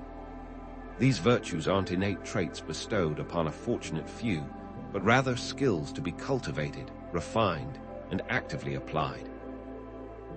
Understanding them is to see them as interconnected and mutually reinforcing, each contributing to a more holistic and balanced approach to life's inherent contradictions. They build upon the both and mindset, providing a framework for discernment and act as compass points that keep us oriented toward virtue. Think of them as instruments in an orchestra, each playing its distinct part, yet harmonizing to create a richer, more complete sound. To find the signal amid the noise of paradox requires that we build a strong foundation of virtue. XXXVI. Defining and elaborating on the core virtues. What then are the specific qualities of these essential virtues? Wisdom, in its essence, is the ability to understand the deeper nature of reality, to see beyond surface appearances, and to make sound judgments based on a synthesis of knowledge, experience, and insight. It is not merely the accumulation of facts or the display of intellectual prowess, but a profound understanding of the human condition and the ability to apply that understanding to practical situations. Wisdom involves both intellectual understanding and practical application, bridging the gap between theory and action. It is more than mere intelligence or knowledge, emphasizing the importance of ethical considerations and a long-term perspective. Are those considered intelligent in the modern world truly wise? Empathy, equally vital, is the ability to understand and share the feelings of others, to step into their shoes, and to respond with compassion. It is the capacity to recognize the humanity in others, even when their beliefs or actions differ from our own. Empathy involves both cognitive and emotional components, requiring us to both understand another person's perspective and to feel their emotions alongside them.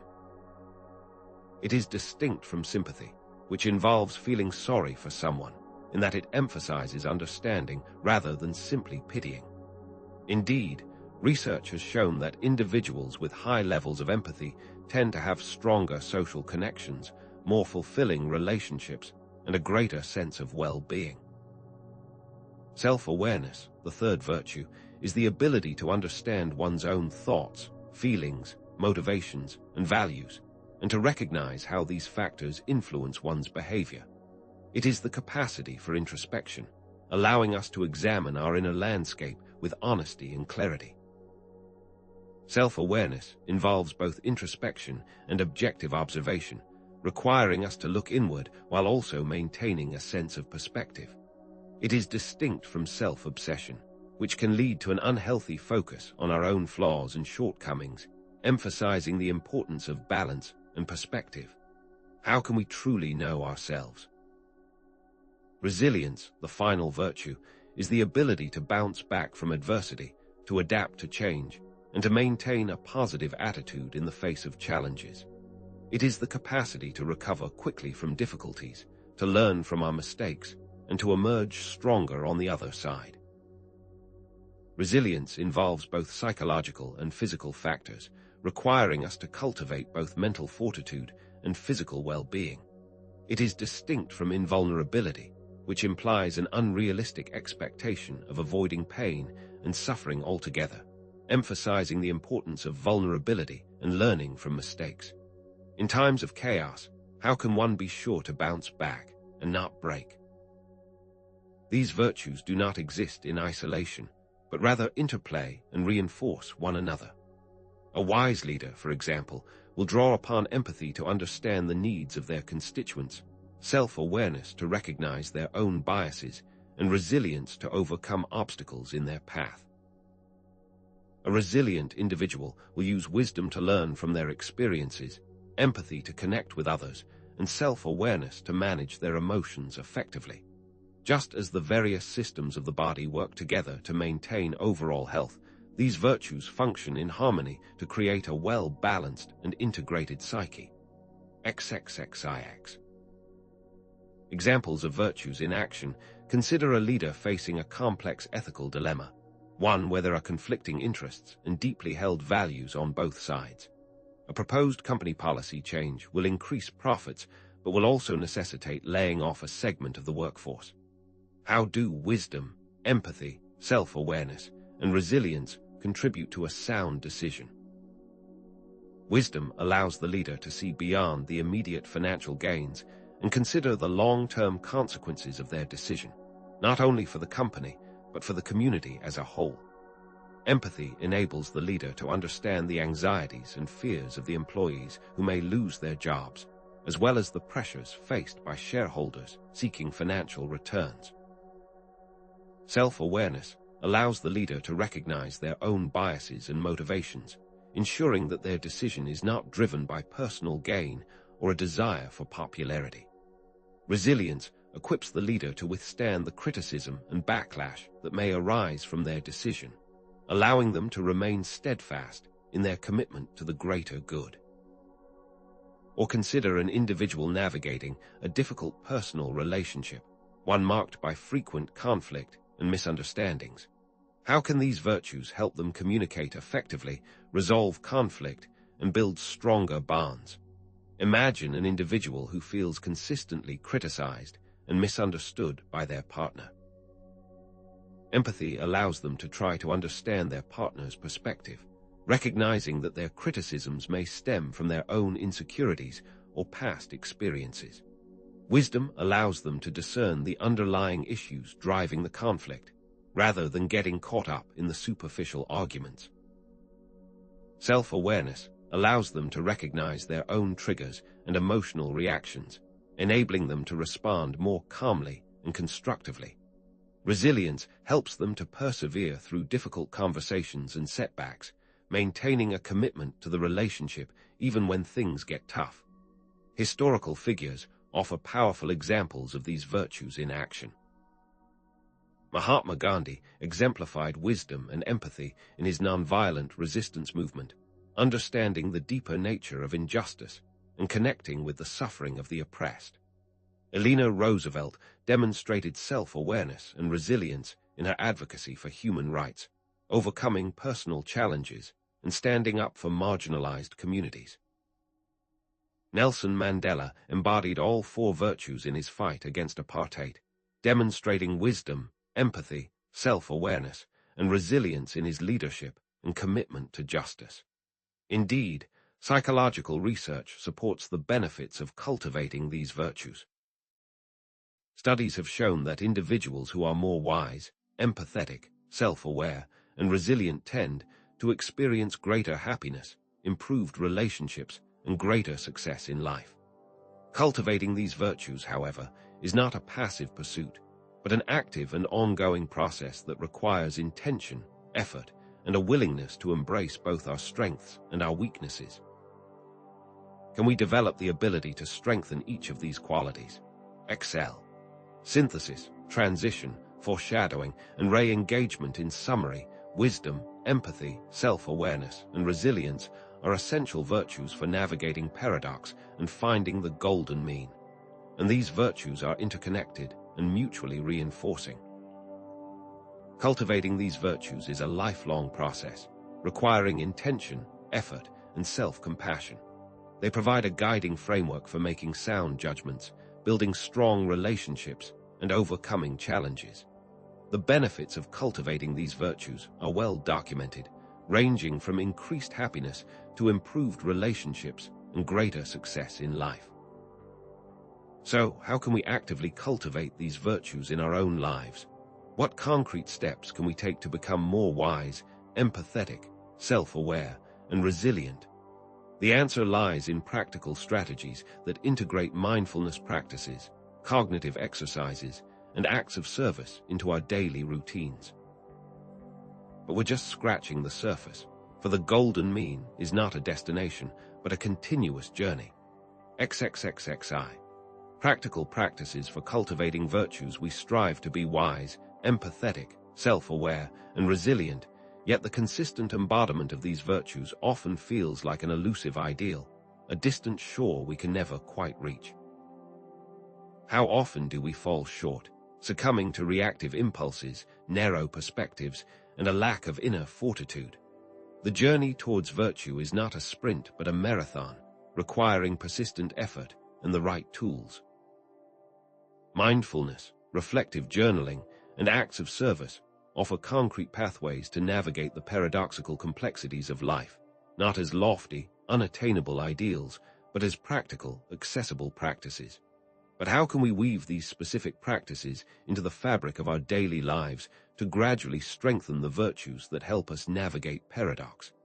XXXXII. Mindfulness, journaling, acts of service. Mechanisms of virtue development. Mindfulness as a focused attention to the present moment without judgment, acts as a cornerstone for cultivating both wisdom and self-awareness. By observing our thoughts and emotions as they arise, without immediately reacting to them, we create space for detachment from limiting beliefs and habitual patterns. This non-judgmental observation fosters a more balanced and objective perspective, which is the essence of wisdom. What happens then when we mindfully observe the arising and passing of thoughts during meditation? Consistent mindfulness practice cultivates a deeper understanding of our emotional patterns and triggers, allowing us to recognize the subtle cues that precede reactive behaviors. It is a practice that illuminates the hidden corners of our inner landscape. Reflective journaling, another potent practice, strengthens empathy and self-awareness through structured introspection and conscious perspective-taking. Prompts can be designed to explicitly explore different viewpoints and challenge our own assumptions, pushing us beyond our cognitive biases and emotional comfort zones, which cultivates empathy. How do we cultivate empathy, if not by experiencing it directly? Moreover, regular journaling fosters a stronger sense of self-identity and values, allowing us to clarify our guiding principles and align our actions with our deepest beliefs. It transforms experience into insight. Acts of service, often overlooked, contribute profoundly to both empathy and resilience. By shifting our focus from ourselves to the needs of others, we develop a deeper understanding of their struggles and perspectives, fostering empathy. The act of selfless giving expands our circle of concern and breaks down the walls of isolation. Is it possible, then, that a focus on ourselves actually leads to a lower sense of self-worth? Overcoming challenges in service to others builds inner strength and a sense of purpose, reinforcing our capacity to persevere in the face of adversity. Acts of service can transform empathy from a concept to lived experience, leading to a deeper sense of connection and purpose. These elements build the skills required for appreciation of both and thinking and the golden mean. XXXXII. Virtues in practice. Examples and applications. Consider a scenario involving conflict resolution. Two individuals with opposing viewpoints on a contentious issue. Mindfulness enables each party to remain calm and centered, avoiding reactive outbursts. Journaling allows for each person to explore the other's perspective, identifying the underlying needs and concerns driving their position. An act of service, such as finding a way to collaborate on a shared goal, builds connection and fosters a sense of common ground, leading to a more empathetic understanding of all parties. A mediator might encourage each person to mindfully listen to the other without interrupting, then to journal about the other person's perspective, and finally to identify a way to serve both parties' interests. Or consider a specific example of someone facing job dissatisfaction. Mindful work habits help manage stress and prevent burnout, allowing for a clearer perspective on the situation. Journaling prompts, such as, "What are my true passions and values?" and "What am I avoiding in my current role?" can reveal the true motivations and underlying sources of dissatisfaction. Volunteering in a related field can help the individual to network, explore new opportunities, and build connections, potentially leading to career advancement or a more fulfilling career path. This individual might use mindfulness to manage the daily stress of the job, journaling to identify their passions, and volunteering to network and explore new opportunities, ultimately transitioning to a new career that aligns with their values. Historical figures like Mother Teresa and Mahatma Gandhi offer compelling examples of how mindfulness, journaling, and acts of service can lead to tremendous social impact. Mother Teresa's tireless service to the poor and marginalized was rooted in a deep sense of mindfulness, allowing her to connect with their suffering on a profound level. Mahatma Gandhi's practice of journaling helped him to clarify his thoughts, refine his strategies, and maintain his unwavering commitment to nonviolent resistance. Think of Gandhi spending hours in meditative prayer. These acts of service were rooted in both mindfulness and journaling, which led to tremendous social impact. Consider how these leaders were able to find the golden mean in complex ethical dilemmas, navigating the treacherous waters of social injustice with wisdom and compassion. Here are some examples of specific journaling prompts for each virtue. For wisdom, what assumptions am I making about this situation? For empathy, what might the other person be feeling right now? For self-awareness, what are my triggers in this situation? For resilience, what strengths can I draw upon to overcome this challenge? XXXXIV. Synthesis, transition, foreshadowing, and re-engagement mindfulness, journaling, and acts of service are powerful and accessible tools for cultivating the virtues needed to navigate paradox and approach the golden mean. These practices are readily accessible and can be seamlessly integrated into our daily lives, even in small, incremental ways. Consistent effort and self-compassion are essential, allowing us to learn from our mistakes and celebrate our progress. Consider how integrating these practices might change the dynamic in your closest relationship. But embracing these practices and virtues can reveal a deeper understanding of reality itself, potentially moving into the realm of mystical experience. The consistent application of these virtues, honed through mindful practice, journaling, and acts of service, can ultimately lead us to a more profound understanding of reality itself, perhaps even a glimpse into the mystical. The path of virtue and paradox can lead to unexpected insights and transformative experiences, revealing hidden dimensions of consciousness and a deeper connection to the universe.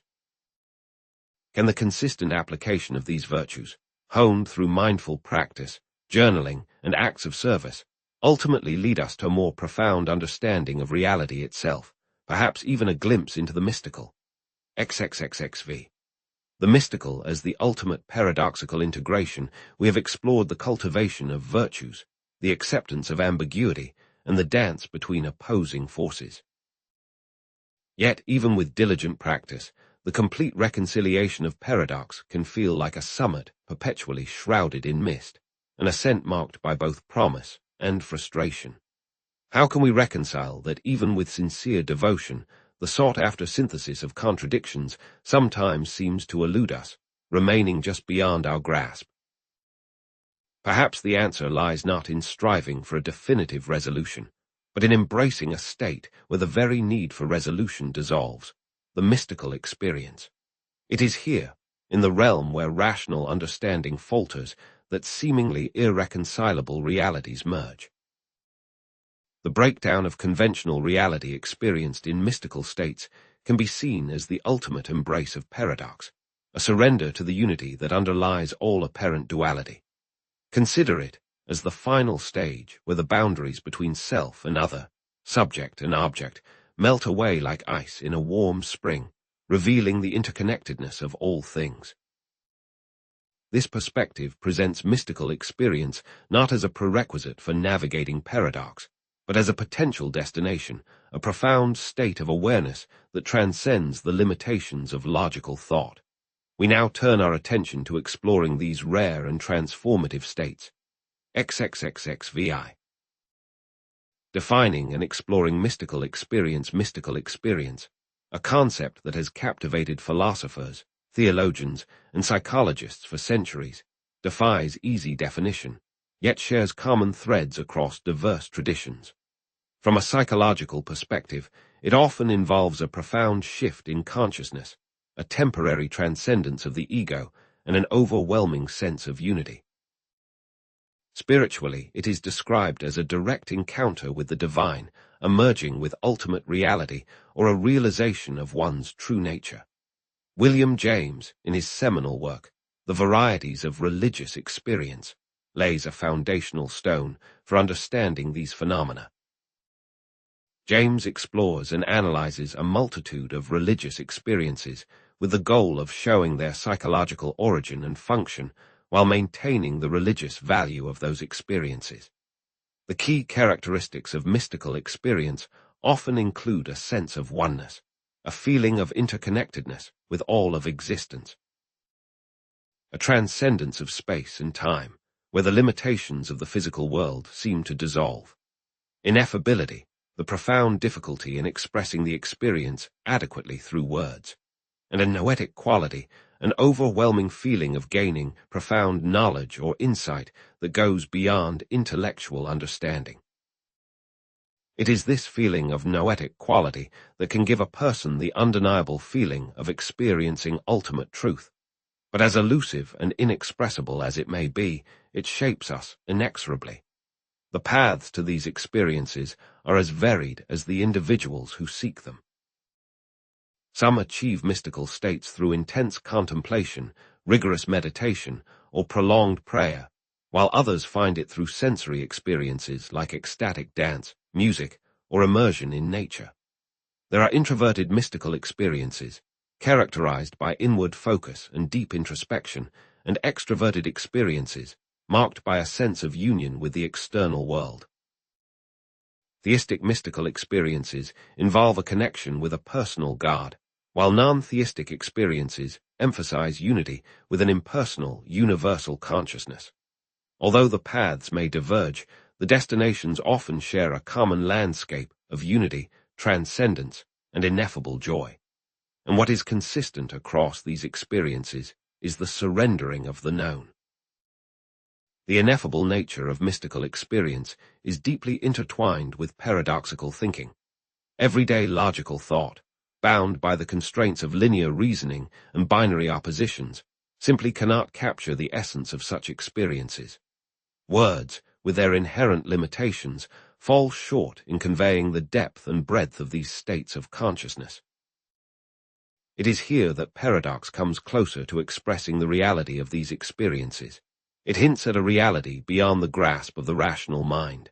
The use of paradox is not meant to confuse, but rather to point towards the limitations of language itself, and to suggest the presence of a deeper truth that transcends logical comprehension. XXXXVII.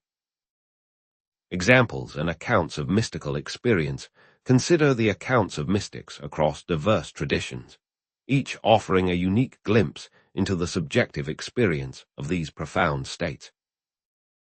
Saint Teresa of Avila, a 16th-century Spanish Carmelite nun, described her mystical experiences as a spiritual marriage with Christ, a union so profound that it transcended the limitations of the physical body.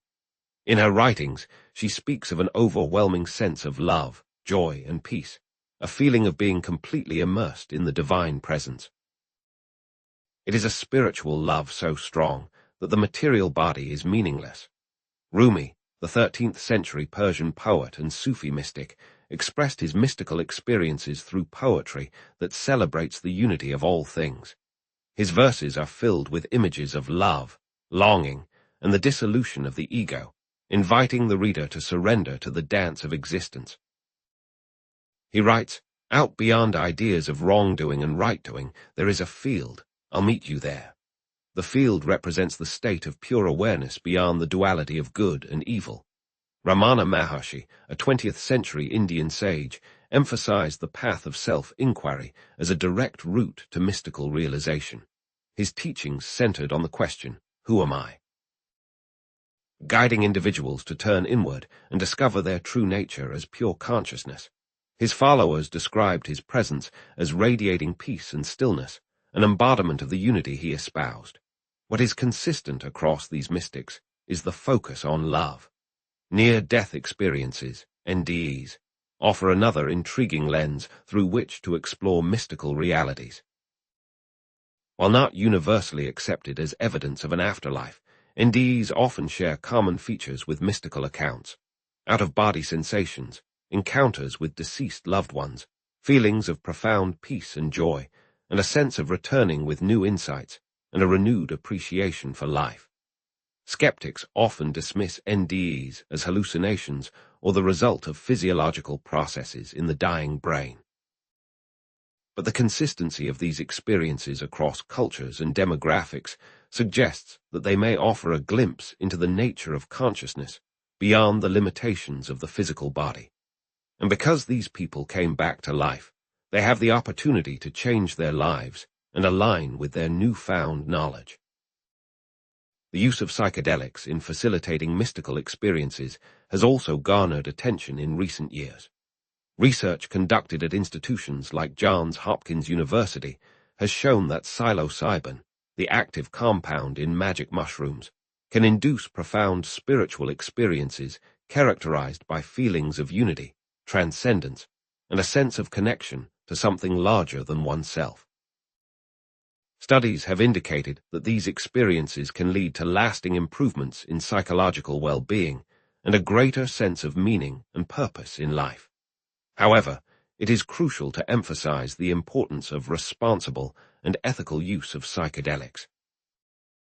These substances are not without risks, and they can be particularly dangerous for individuals with pre-existing mental health conditions or those who lack proper guidance and support.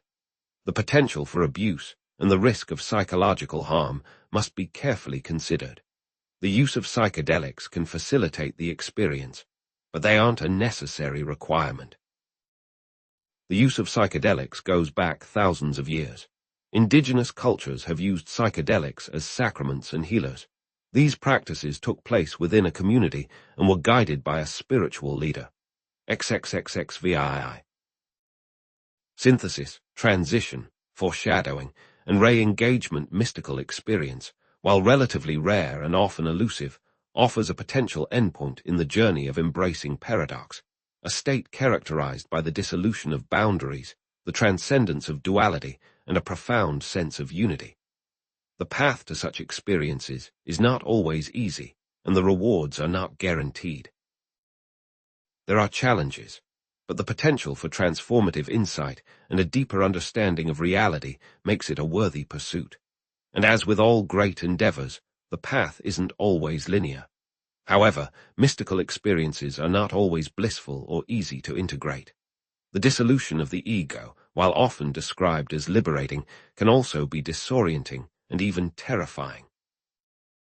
The dark night of the soul, a term coined by St. John of the Cross, refers to a period of intense spiritual crisis and desolation that often accompanies the mystical path. It is a time of darkness and uncertainty. But what happens when the ego dissolves?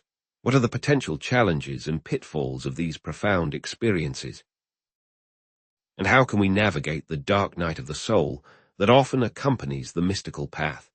XXXXIX. The dark night and the shadow of the ecstasy, while the potential for transformative insight through mystical experience remains a beacon, it is crucial to acknowledge that the path is not always one of unalloyed bliss. The ecstatic heights of mystical union can, paradoxically, be followed by periods of profound desolation, often referred to as the dark night of the soul. These experiences, though challenging, are not uncommon in the journeys of those who seek deeper spiritual understanding. They do not diminish the value or potential of mystical insight, but rather highlight the complexities and potential pitfalls of such profound shifts in consciousness. It is essential to approach these realms with awareness and preparation, understanding that the dismantling of the ego can bring about unforeseen difficulties. For what faces one when the high recedes and the light dims? Ego dissolution, spiritual bypassing, and the dark night-defined ego dissolution, often experienced during or after intense spiritual practices or psychedelic experiences, refers to the temporary or permanent loss of one's sense of self. This can manifest as a disruption of self-schemas, the mental frameworks we use to organize information about ourselves, and a blurring of boundaries between self and other. While sometimes sought as a means of transcending egoic limitations, ego dissolution can also lead to disorientation, anxiety, and difficulty functioning in everyday life. It is crucial to differentiate between healthy ego transcendence, where the ego is temporarily set aside to allow for a broader perspective, and pathological ego disintegration, where the sense of self is fragmented and the individual struggles to maintain a coherent identity. The former is often a voluntary, temporary shift that results in expanded insight. The latter is a traumatic experience that is destabilizing. Spiritual bypassing, a term coined by psychologist John Welwood, describes the use of spiritual ideas or practices to avoid dealing with unresolved emotional issues. It can manifest as excessive positivity, detachment from emotions, or the suppression of shadow aspects.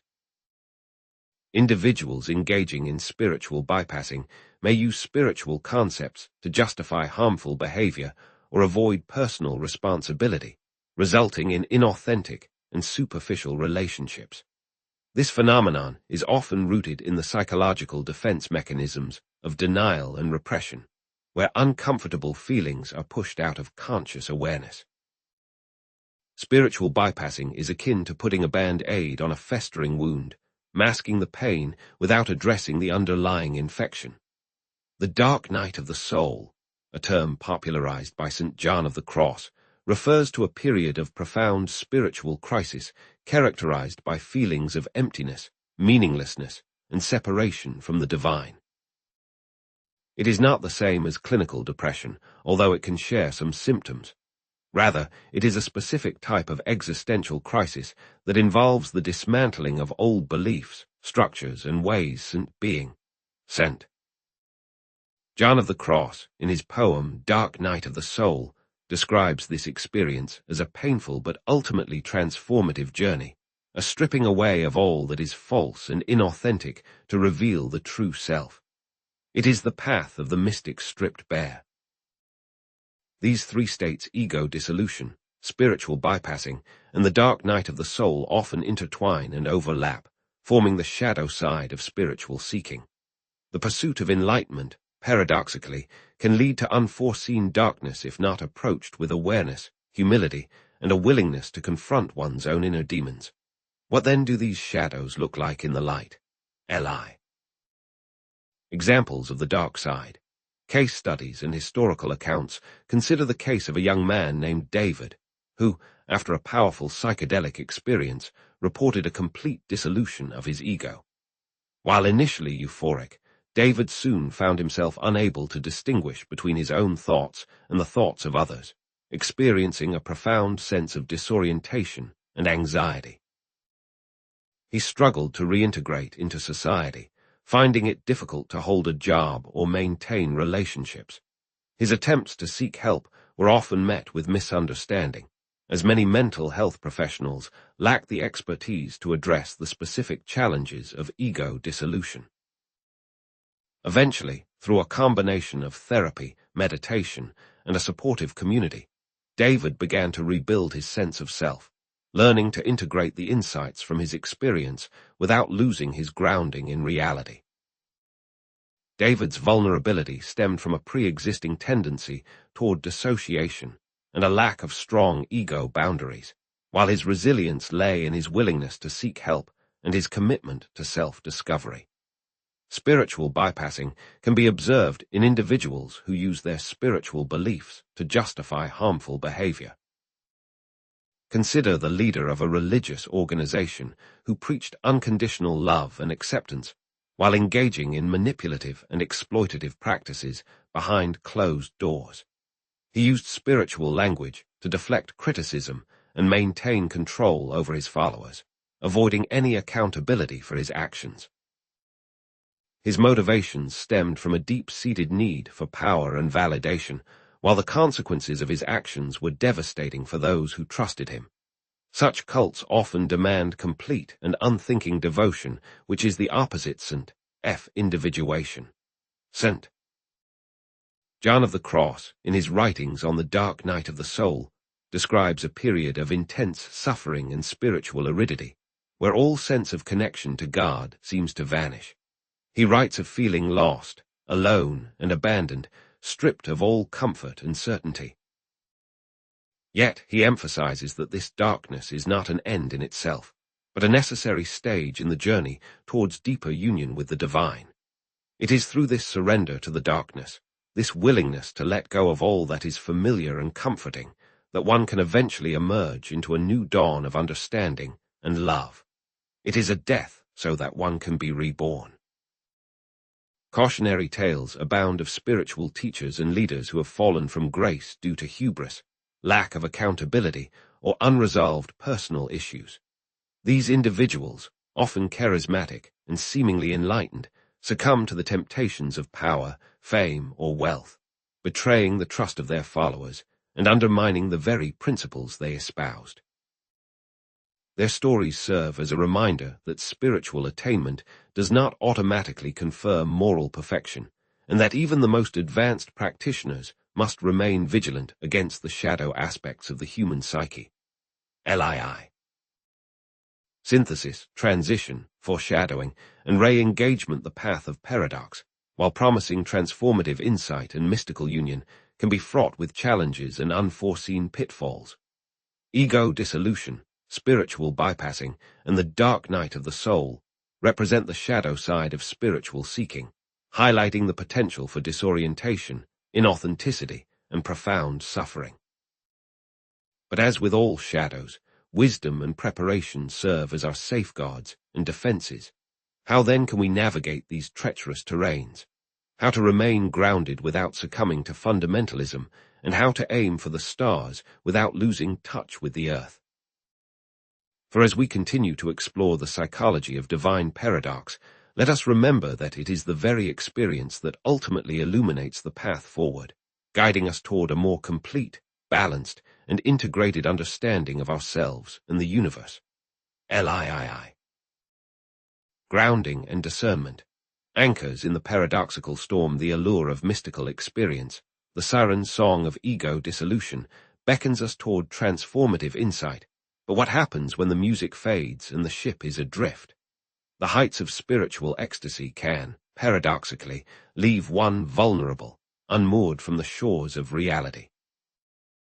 While these experiences hold the promise of profound awakening, it is crucial to remember that a ship without an anchor, no matter how magnificent, is destined to be tossed about by the storm. How, then, do we navigate these powerful currents without losing our way? Grounding and discernment serve as essential counterbalances, the twin anchors that secure us amidst the tempests of intense experience. These are not passive qualities, but rather active practices that require cultivation and commitment. Grounding involves staying connected to the physical world, to the sensations of our body, to the present moment, while discernment encompasses the ability to critically evaluate information, to question assumptions, and to distinguish between authentic insight and delusion. These are not about rejecting the mystical, but about integrating it safely, effectively, and with wisdom. How can we cultivate grounding and discernment to safely navigate the transformative, yet potentially destabilizing, waters of intense experience? LIV. Embodiment, community, and critical thinking. The pillars of balance embodiment practices serve as powerful means of reconnecting with the physical world and anchoring oneself in the present moment. Yoga, with its deliberate movements and focus on breath, is one such practice, as is dance, which allows for the expression of emotion through the body or even a simple walk in nature, paying attention to the sights, sounds, and smells of the environment. These practices help regulate the nervous system, reducing anxiety and fostering a sense of stability by bringing awareness to the internal state of the body, a process known as interoception. Interoception is the ability to perceive the internal state of the body, including sensations such as heart rate, breathing, and muscle tension. By developing interoceptive awareness, we can become more attuned to our emotional and physiological states, allowing us to respond to stress and anxiety in a more grounded and effective way. Community engagement provides another crucial pillar of balance, connecting us with others for support, accountability, and perspective. Healthy relationships offer a reality check, preventing us from getting lost in abstract or grandiose ideas. A trusted friend can gently point out inconsistencies in our thinking, challenge our assumptions, and offer a different perspective when we are struggling to see clearly. However, it is essential to cultivate reciprocal relationships, where we both give and receive support, avoiding the trap of becoming overly dependent on others or isolating ourselves in our own subjective realities.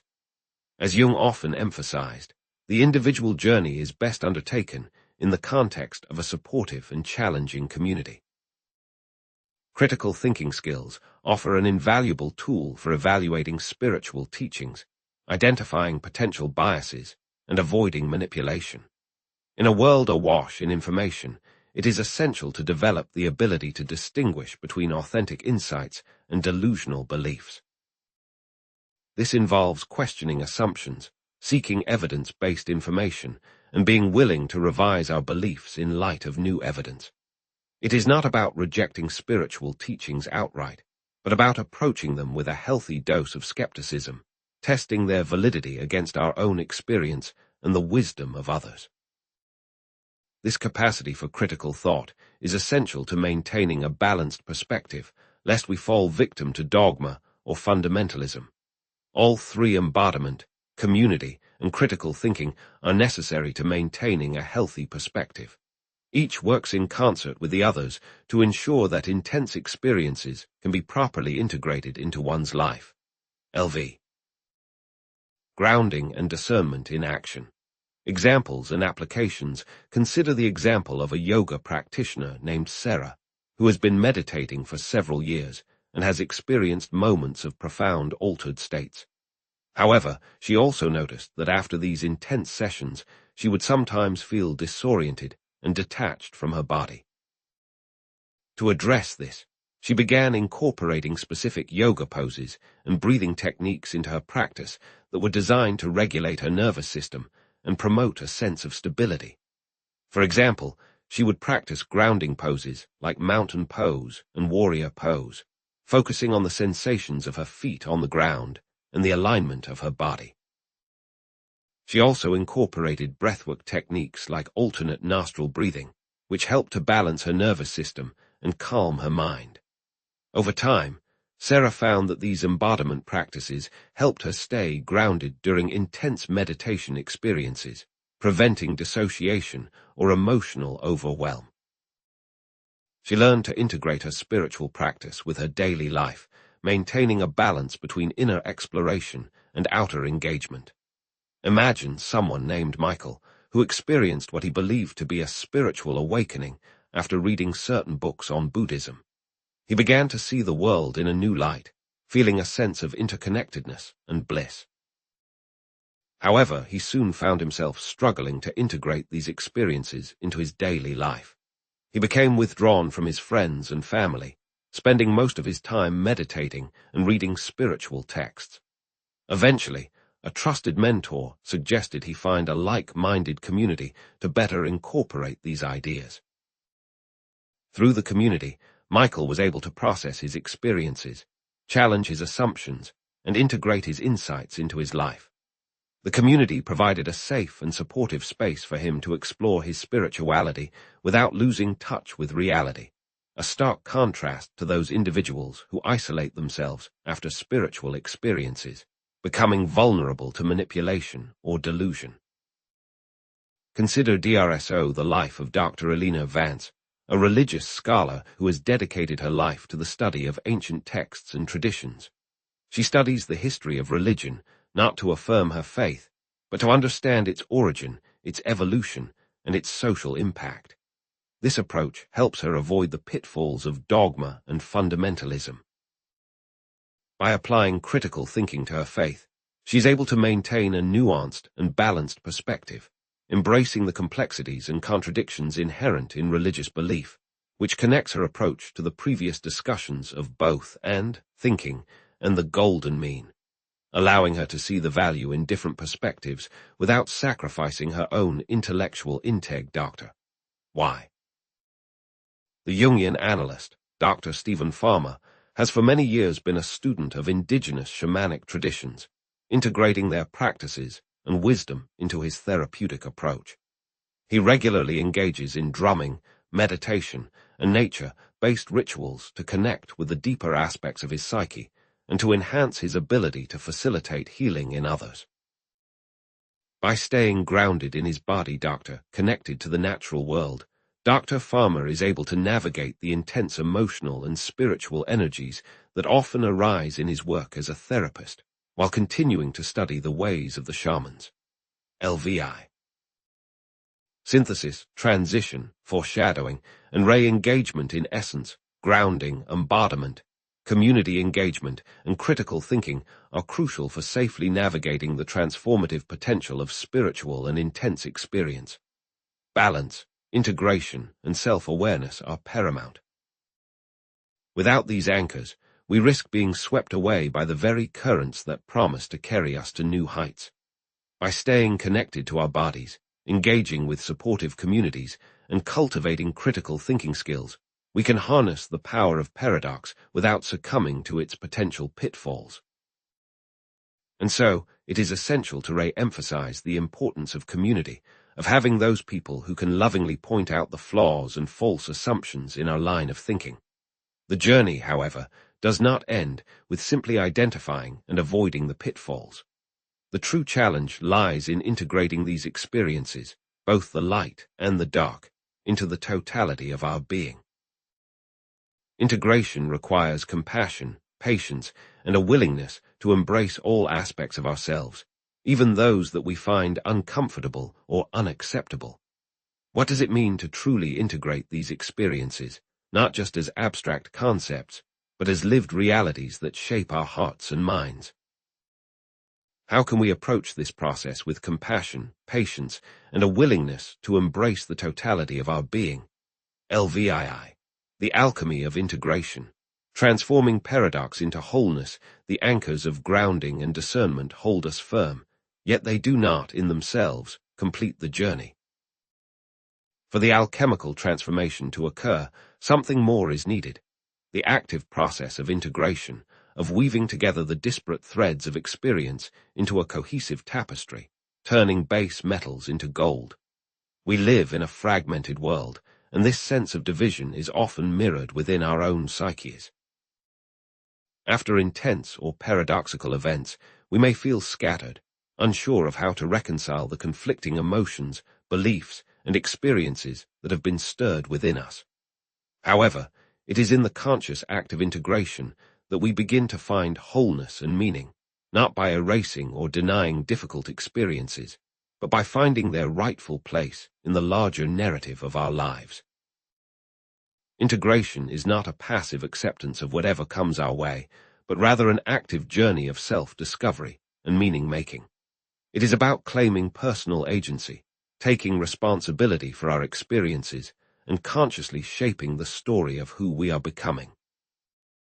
It is not a one-time event, but an ongoing process, a spiral path that leads us deeper into the heart of our being, constantly challenged to synthesize new information and experiences. This path requires courage, honesty, and a willingness to embrace the totality of our experience, both joyful and painful. For it is precisely in the crucible of paradox, in the tension between opposing forces, that the greatest growth and transformation become possible. How, then, do we actively engage in this alchemical process, transforming the raw materials of our experiences, both joyful and painful, into a more complete and authentic sense of self? LVII. Acknowledgement, processing, and meaning-making. The three pillars of integration, the alchemical process of integration, rests on three essential pillars: acknowledgement, processing, and meaning-making. Acknowledgement is the first step, requiring us to actively recognize and validate all aspects of an experience without judgment or denial. This means facing difficult emotions, such as grief, anger, or fear, head-on, rather than trying to suppress or avoid them. It involves acknowledging the impact of the experience on our beliefs, values, and sense of self. This is not always easy. Often, our initial impulse is to push away what is uncomfortable, to cling to familiar narratives, and avoid the pain of confronting difficult truths. However, it is in the willingness to fully acknowledge our experiences, without distortion or self-deception, that we create the foundation for genuine healing and growth, building directly upon the previous discussions of self-awareness and mindfulness. Processing is the active exploration of an experience, using various tools to understand its impact and extract its lessons. This requires allowing sufficient time and space for reflection, creating a container where we can safely explore our thoughts, feelings, and sensations without judgment.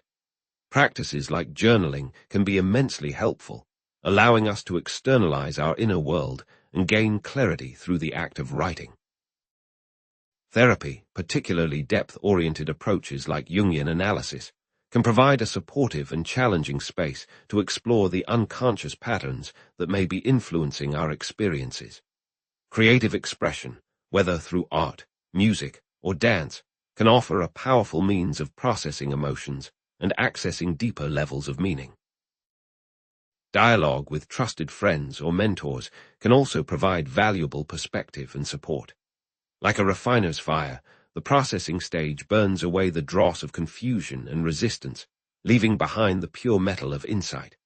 Meaning-making is the final step in the alchemical process, finding a way to incorporate the experience into one's overall narrative, giving it purpose and significance.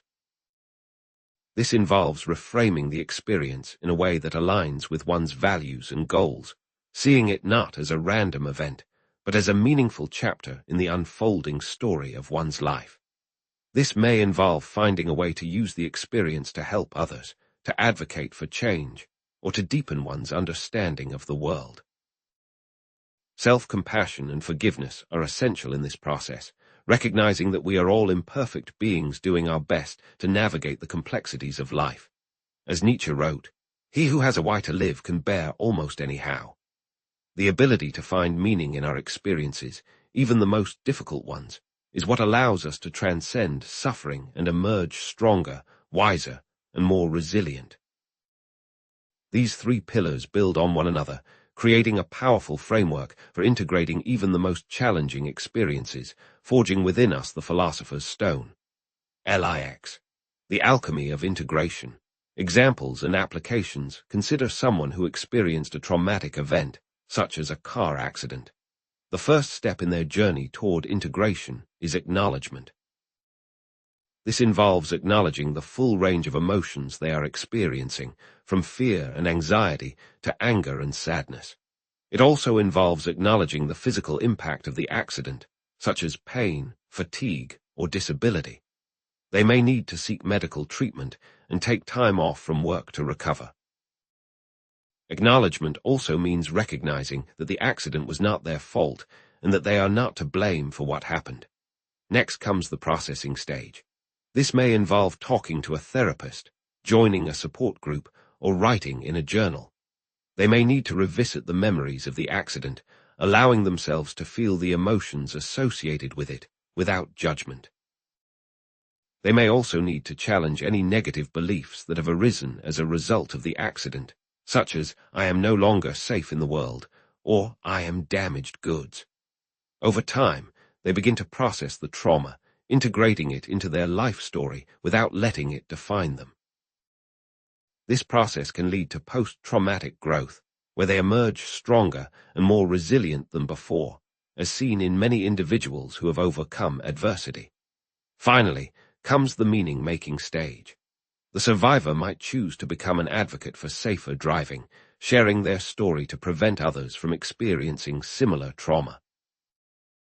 They might find new appreciation for life and relationships, cherishing each moment and deepening their connections with loved ones. They might also discover a new sense of purpose, using their experience to help others heal and grow. Or consider an individual navigating a significant life transition, such as a career change or relationship breakup. The initial reaction may be one of grief, fear, or uncertainty. Acknowledgement involves recognizing these feelings and allowing oneself to experience them fully without trying to suppress or deny them. Processing might involve journaling, therapy, or conversations with trusted friends. The individual may explore their past experiences, identify patterns, and gain insights into their needs and desires. They may also need to develop new skills, build new relationships, or create a new vision for their future. Through this process, they begin to adapt to the change and create a new sense of stability. Reference should also be made to Carl Jung, who emphasized the importance of integrating the shadow self. He writes, "Everyone carries a shadow, and the less it is embodied in the individual's conscious life, the blacker and denser it is." Acknowledging and embracing our disowned qualities, the parts of ourselves that we find unacceptable or shameful can lead to greater wholeness and authenticity. This involves confronting our fears, accepting our imperfections, and integrating our dark side into our overall sense of self. We might think also of a public figure who faced a major setback or scandal. To rebuild their reputation and regain public trust, acknowledgement may involve publicly apologizing for their actions, taking responsibility for their mistakes, and expressing remorse for the harm they caused. Processing may involve working with a crisis management team, engaging in therapy, or seeking guidance from spiritual advisors. Meaning-making may involve using their platform to advocate for change, to support causes they believe in, or to share their story as a cautionary tale. LX. Synthesis, transition, foreshadowing, and re-engagement acknowledgement, processing, and meaning-making, then, are essential steps in integrating experiences and transforming paradox into wholeness. These steps require self-compassion, patience, and a willingness to embrace the totality of one's being, recognizing that we are all works in progress, constantly evolving and growing. This path, however, is not always easy, and it may require courage, vulnerability, and a willingness to confront our deepest fears and insecurities. Self-compassion, therefore, is of the utmost importance. If integration helps us make peace with our past, what does it mean to fully embrace the present moment, with all its inherent contradictions and uncertainties? How can we learn to love the totality of life, even the aspects that seem most difficult or undesirable, which is perhaps the most challenging paradox of all? Are we capable of accepting the full spectrum of human experience, from joy to sorrow, light to darkness, success to failure, all as equally valuable and necessary parts of the whole? LXI. Amor Fati. The radical acceptance of what is we live in a world that relentlessly promotes the pursuit of happiness, often equating it with the avoidance of pain, suffering, and uncertainty. We are bombarded with messages promising quick fixes, easy solutions, and a life free from discomfort. But is this pursuit of perpetual pleasure truly attainable or even desirable? Can a life lived solely in the pursuit of positive experiences ever lead to genuine fulfillment, or does it merely create a fragile illusion, easily shattered by the inevitable storms of existence? What if, instead of trying to avoid the difficult aspects of life, we embrace them fully, recognizing them as integral parts of our journey? This is the essence of Amor Fati, a philosophical concept that encourages us to love everything that has happened and will happen in our lives as inherently good. The term itself, Latin for love of fate, has roots in Stoic philosophy, where acceptance of what we cannot control was seen as the path to inner peace. Friedrich Nietzsche later adopted and expanded upon this concept, viewing it as a key component of living a fulfilling and meaningful life. Amor Fati, however, is not about passive resignation, a fatalistic acceptance of whatever comes our way. It is, rather, an active affirmation, a conscious choice to appreciate and embrace every moment, every experience, both the joyous and the painful, as essential components of our unique destiny. How can we cultivate Amor Fati in our own lives, transforming our relationship with suffering and embracing the totality of existence with radical acceptance? LXII. Active affirmation, perspective, and purpose. Embracing fate to cultivate Amor Fati, we must embrace three interconnected elements: active affirmation, perspective, and purpose. Active affirmation is the practice of consciously choosing to embrace our past, present, and future, even the aspects that are difficult or painful. It is about reframing challenges as opportunities for growth and learning, seeing them not as obstacles to be overcome, but as valuable lessons to be integrated. This involves a conscious effort to focus on the positive aspects of a situation, to find gratitude even in the midst of adversity, and to affirm our own strength and resilience in the face of challenges. Specific techniques for practicing active affirmation might include gratitude journaling, where we regularly record the things we are grateful for, or positive self-talk, where we consciously challenge negative thoughts and replace them with more empowering ones.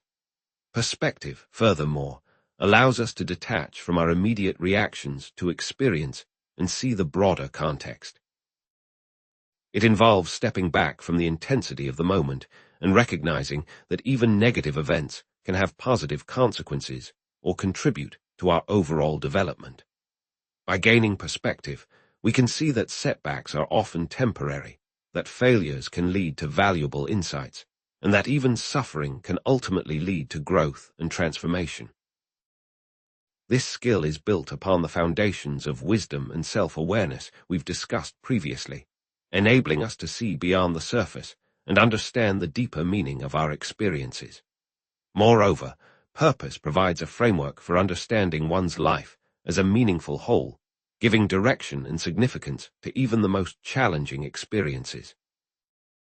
When we have a clear sense of purpose, we're better able to overcome obstacles and maintain a positive attitude in the face of adversity, seeing our struggles as part of a larger journey toward a meaningful goal. This sense of purpose is intimately connected to our values and our ability to create meaning in our lives, as we've explored earlier.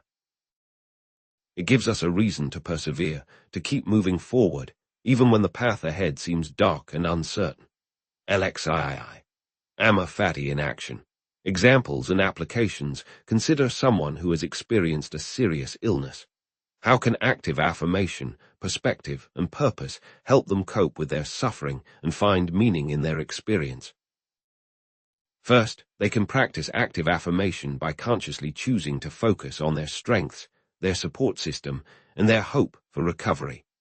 They can affirm their value as a person, regardless of their illness, and remind themselves of the things they are grateful for. They can also gain perspective by recognizing that their illness, while difficult, can also be an opportunity to learn more about themselves, to deepen their relationships, and to appreciate the preciousness of life. This might also include acknowledging the systemic issues that contribute to the illness, or the positive effects of shedding previous superficial goals in favor of true self-care. Finally, they can connect their experience to their overall purpose in life, perhaps by becoming an advocate for others with similar illnesses, or by using their experience to inspire others to live more fully. Research has shown that finding meaning in suffering can have significant psychological benefits, reducing stress, improving mood, and enhancing overall well-being. Or consider an individual navigating a major failure or setback, such as losing a job or experiencing a relationship breakup.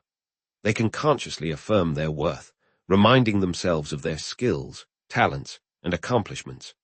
They can gain perspective on their failure by recognizing that it is not a reflection of their inherent value, but rather an opportunity to learn and grow.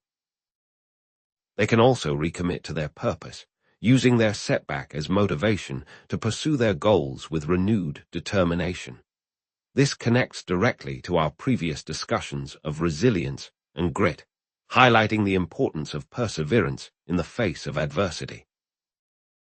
Perhaps the most compelling example of amor fati in action is the life of Viktor Frankl, who found meaning and purpose in the midst of the Holocaust. In his book, Man's Search for Meaning, Frankl describes his experiences in Auschwitz and other concentration camps, where he witnessed unimaginable suffering and loss. Yet, even in the face of such horror, Frankl found a way to maintain his humanity and to help others do the same. He developed his theory of logotherapy, which emphasizes the importance of finding meaning in suffering and the power of choice, even in the most extreme circumstances. Frankl writes, "Everything can be taken from a man but one thing, the last of the human freedoms to choose one's attitude in any given set of circumstances, to choose one's own way." Frankl's work stands as a testament to the power of embracing paradox and finding wholeness in the face of adversity. Consider also the story of a spiritual leader enduring persecution who not only forgave their persecutors but went on to advocate for them, understanding their actions as stemming from ignorance or fear. Such a figure embodies the radical acceptance of amor fati, transforming suffering into an opportunity for compassion and understanding. LXIV. Synthesis, transition, foreshadowing, and re-engagement in essence To transform suffering, perspective matters. But what is the purpose of a life lived in direct pursuit of suffering? Is suffering a necessary part of a well-lived life? These questions cut to the very heart of our human existence, revealing a paradox that has challenged philosophers, theologians, and seekers for centuries. LXV. Is suffering necessary? Re-evaluating the good life. We are often told that the ultimate goal is to be happy, to live a good life, free from pain and hardship. But what if this relentless pursuit of happiness is not only unattainable, but also counterproductive? What if the very things we try so hard to avoid, suffering, discomfort, and uncertainty, are actually essential for our growth, meaning, and fulfillment? This isn't to say that we should seek suffering, but that it may already be built into the path. Consider the hedonic treadmill, the observed tendency of humans to quickly return to a relatively stable level of happiness despite major positive or negative events or life changes. We strive for pleasure, acquire new possessions, achieve new goals, but soon adapt to these changes, and our level of happiness returns to its baseline. We are forever running, but never truly arriving. In contrast, Amor Fati, discussed in the prior section, suggests an opposing viewpoint, embracing the totality of life, including its inevitable challenges and hardships. Is it possible that the avoidance of suffering can stunt our emotional and spiritual growth, preventing us from developing resilience, compassion, and a deeper understanding of ourselves and the world? A plant, after all, requires pruning to bloom. The pruning hurts the plant, yet without it, the plant will not be able to fully express its true nature. LXVI. Suffering as catalyst. Meaning, connection, transcendent suffering can be a powerful catalyst for meaning-making, forcing us to confront our values, question our assumptions, and re-evaluate our priorities. When faced with hardship, we are stripped of our superficial concerns, our illusions of control, and our distractions. We are left with the raw essence of our being, forced to confront what truly matters to us. This can lead to a profound sense of clarity and purpose, as we realize what we are willing to fight for, what we are willing to sacrifice for, and what we are truly passionate about. This connects directly to our previous discussion of finding purpose in life, but with a crucial distinction. Suffering often forces us to refine our purpose, to shed the inessential and focus on what truly resonates with our deepest selves. Furthermore, suffering can foster a deeper connection with others, forging bonds of empathy, compassion, and a shared understanding of the human condition. When we experience pain and loss, we become more attuned to the pain and loss of others. We develop a greater capacity for empathy, the ability to understand and share the feelings of another. We also cultivate compassion, the desire to alleviate the suffering of others. Shared suffering can create strong bonds between individuals and communities, fostering a sense of solidarity and mutual support. Think of the shared experiences of war veterans or the support groups for individuals battling chronic illnesses. These communities are built on the foundation of shared hardship, creating a space for vulnerability, understanding, and healing. This, in turn, strengthens our capacity to offer acts of service and community engagement, as previously discussed, but now with a deeper, more authentic motivation. Perhaps most profoundly, suffering can lead to transcendence, a sense of moving beyond the limitations of the ego and connecting with something larger than oneself. When we suffer, our illusions of control are shattered, and we are forced to confront the limits of our own power. This can be a humbling and disorienting experience, but it can also open us up to new perspectives, new possibilities, and a deeper understanding of the interconnectedness of all things. Suffering can shatter our illusions of control and open us up to new perspectives, but not always. Sometimes suffering merely reinforces the ego's defenses, leading to bitterness, resentment, and isolation. The key lies in how we choose to respond to our suffering, whether we allow it to break us down or build us up. This connects to the previous discussions of mystical experience and the dark night of the soul, where individuals experience a profound sense of loss and despair before ultimately emerging with a renewed sense of faith, purpose, and connection. Ultimately, the goal is not to seek out suffering, but rather to learn to utilize it should it inevitably emerge in our lives. LXVII.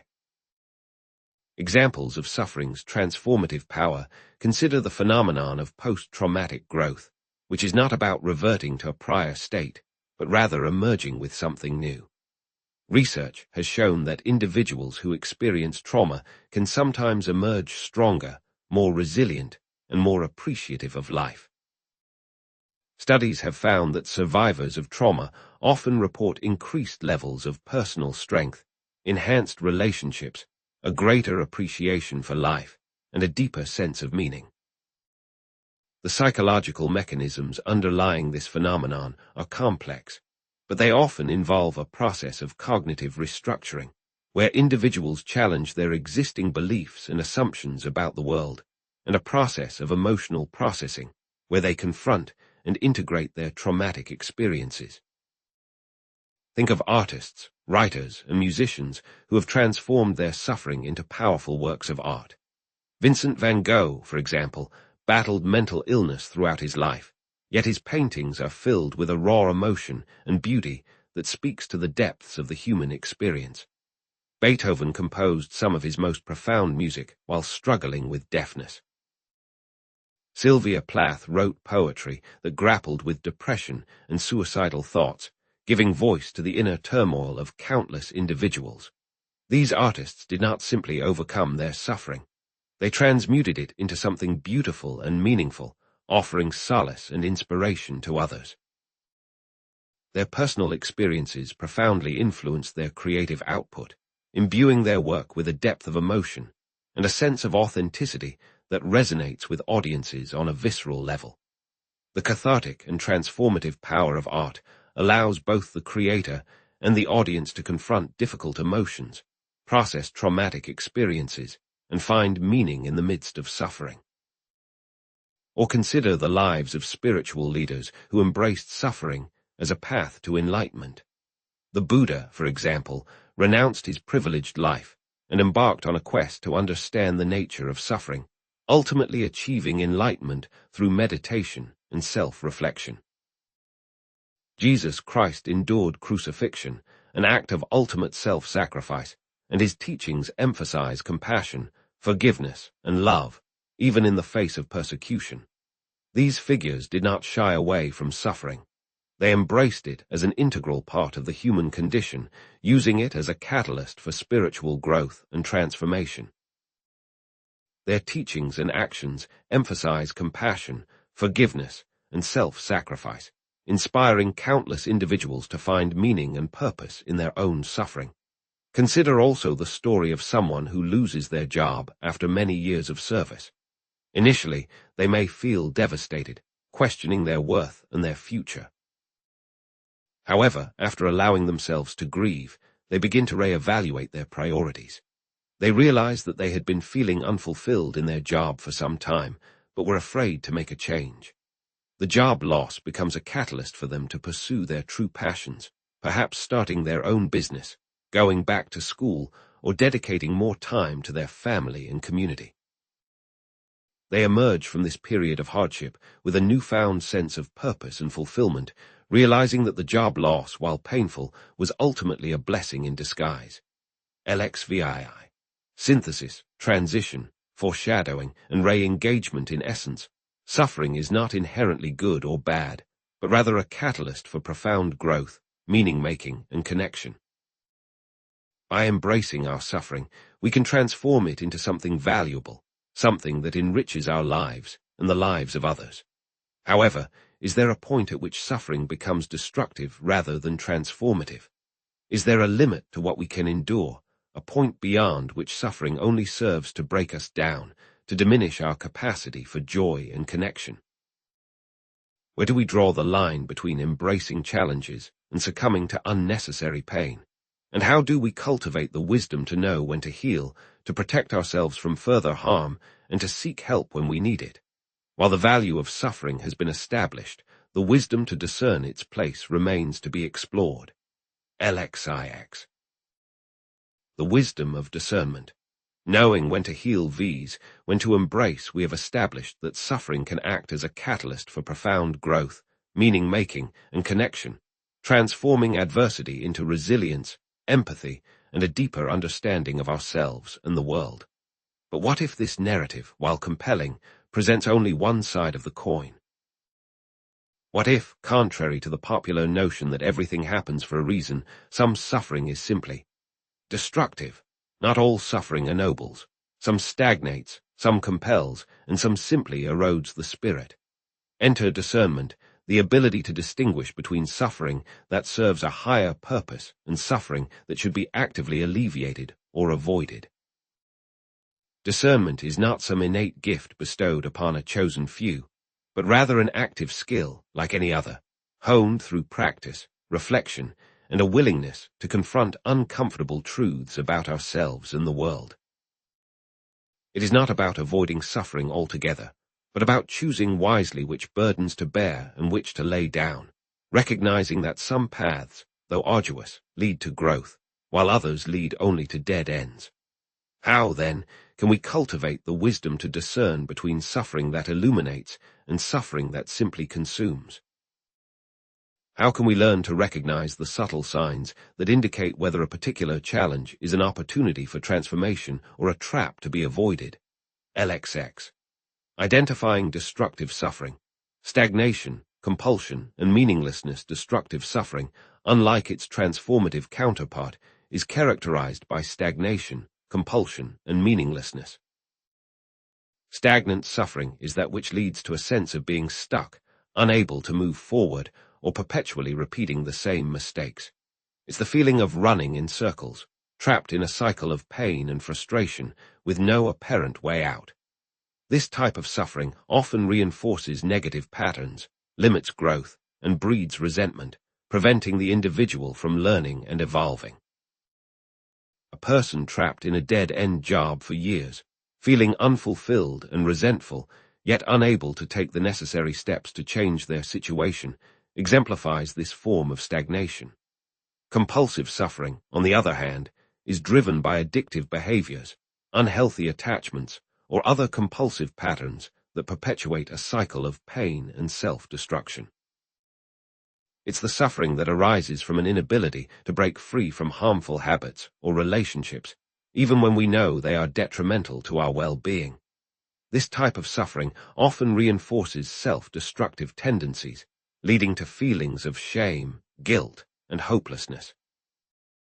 Consider the individual caught in the throes of addiction, repeatedly engaging in destructive behaviors despite the devastating consequences, trapped in a cycle of craving, relapse, and remorse.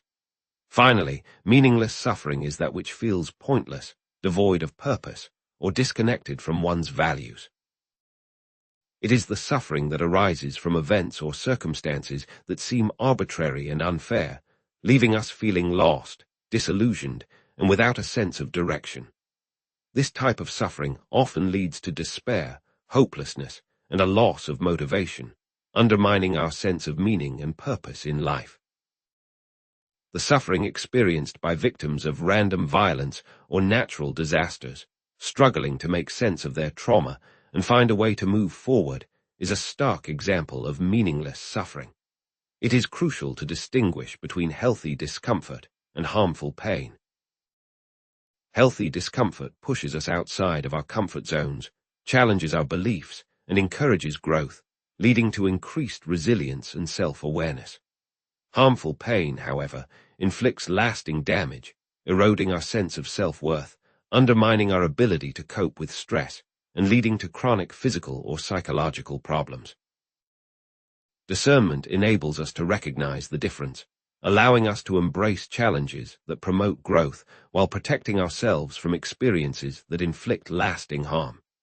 These destructive experiences are often closely linked to mental health conditions, such as depression, anxiety, and post-traumatic stress disorder.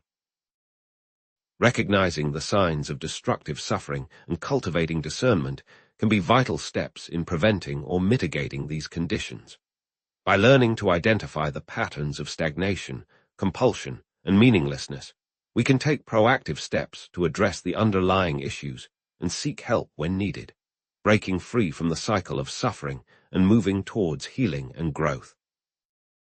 The inverse, of course, can also be true, wherein suffering that could be transformative is instead pathologized, and the individual is encouraged to alleviate the discomfort that could otherwise lead to revelation.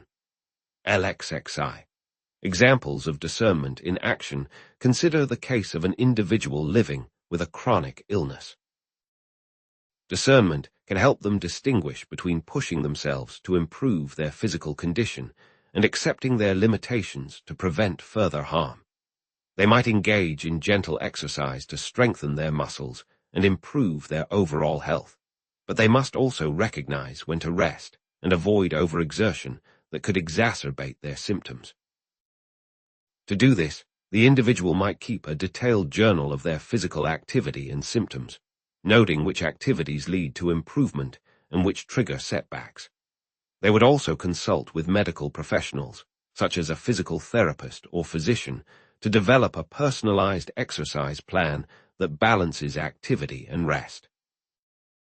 Research on chronic fatigue syndrome, for example, has shown the importance of both exercise and rest in managing the condition, highlighting the need for a nuanced approach that considers individual limitations and needs, or consider someone trapped in an abusive relationship. Discernment can help them recognize that the suffering they are experiencing is not transformative, but destructive, and that the best course of action is to leave the relationship. They might begin by noticing patterns of manipulation, control, and emotional or physical abuse, recognizing that these behaviors are not signs of love or commitment, but rather indicators of a toxic and harmful dynamic. They could then seek support from friends, family, or a therapist, sharing their experiences and gaining validation for their feelings. Resources for victims of domestic violence, such as the National Domestic Violence Hotline, can provide guidance, support, and safety planning assistance.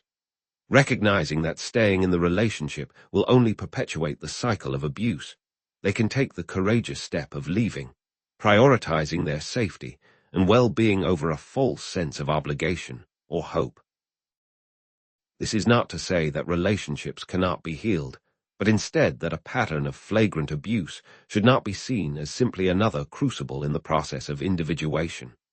The story of Saint Anthony, the founder of monasticism, offers an interesting perspective on this. Initially, he embraced extreme self-denial, living in isolation and subjecting himself to harsh conditions. However, as his following grew and others began emulating his practices, he recognized that such extreme asceticism was not sustainable or beneficial for everyone. He then shifted his approach, advocating for a more balanced and compassionate path that emphasized community, service, and moderation. While this did not necessarily refute his prior actions, he recognized that such extremes were not for everyone. In a therapeutic context, a therapist might help a client recognize their destructive behaviors by exploring the underlying motivations and patterns driving those behaviors.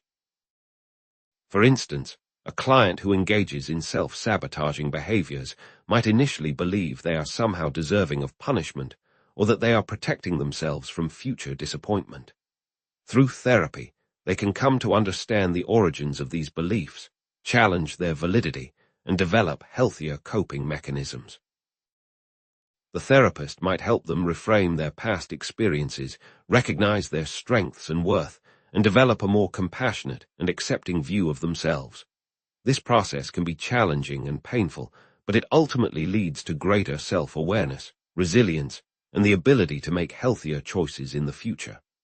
LXXII. Synthesis, transition, foreshadowing, and re-engagement in essence.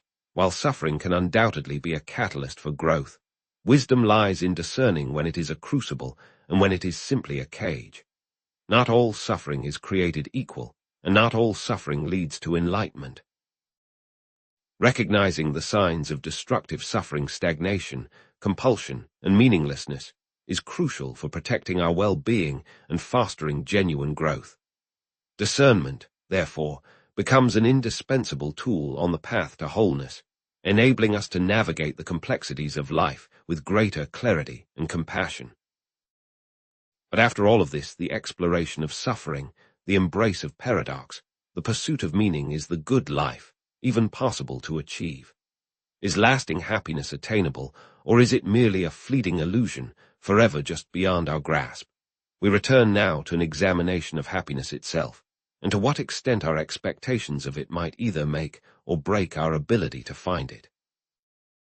For in embracing paradox, we move closer to wholeness, and it is in wholeness that true flourishing resides.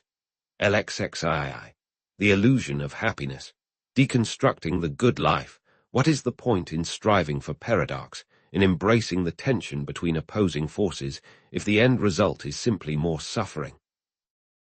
It's a valid question, especially after our deep dive into the transformative potential of pain.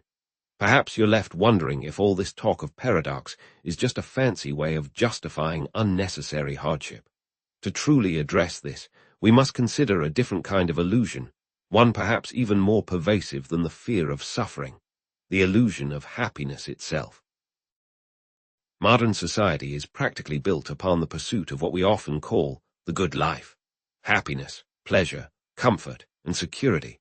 From advertising campaigns promising instant gratification to self-help gurus peddling the secrets to eternal bliss, we are bombarded with the message that happiness is not only attainable, but is our inherent right.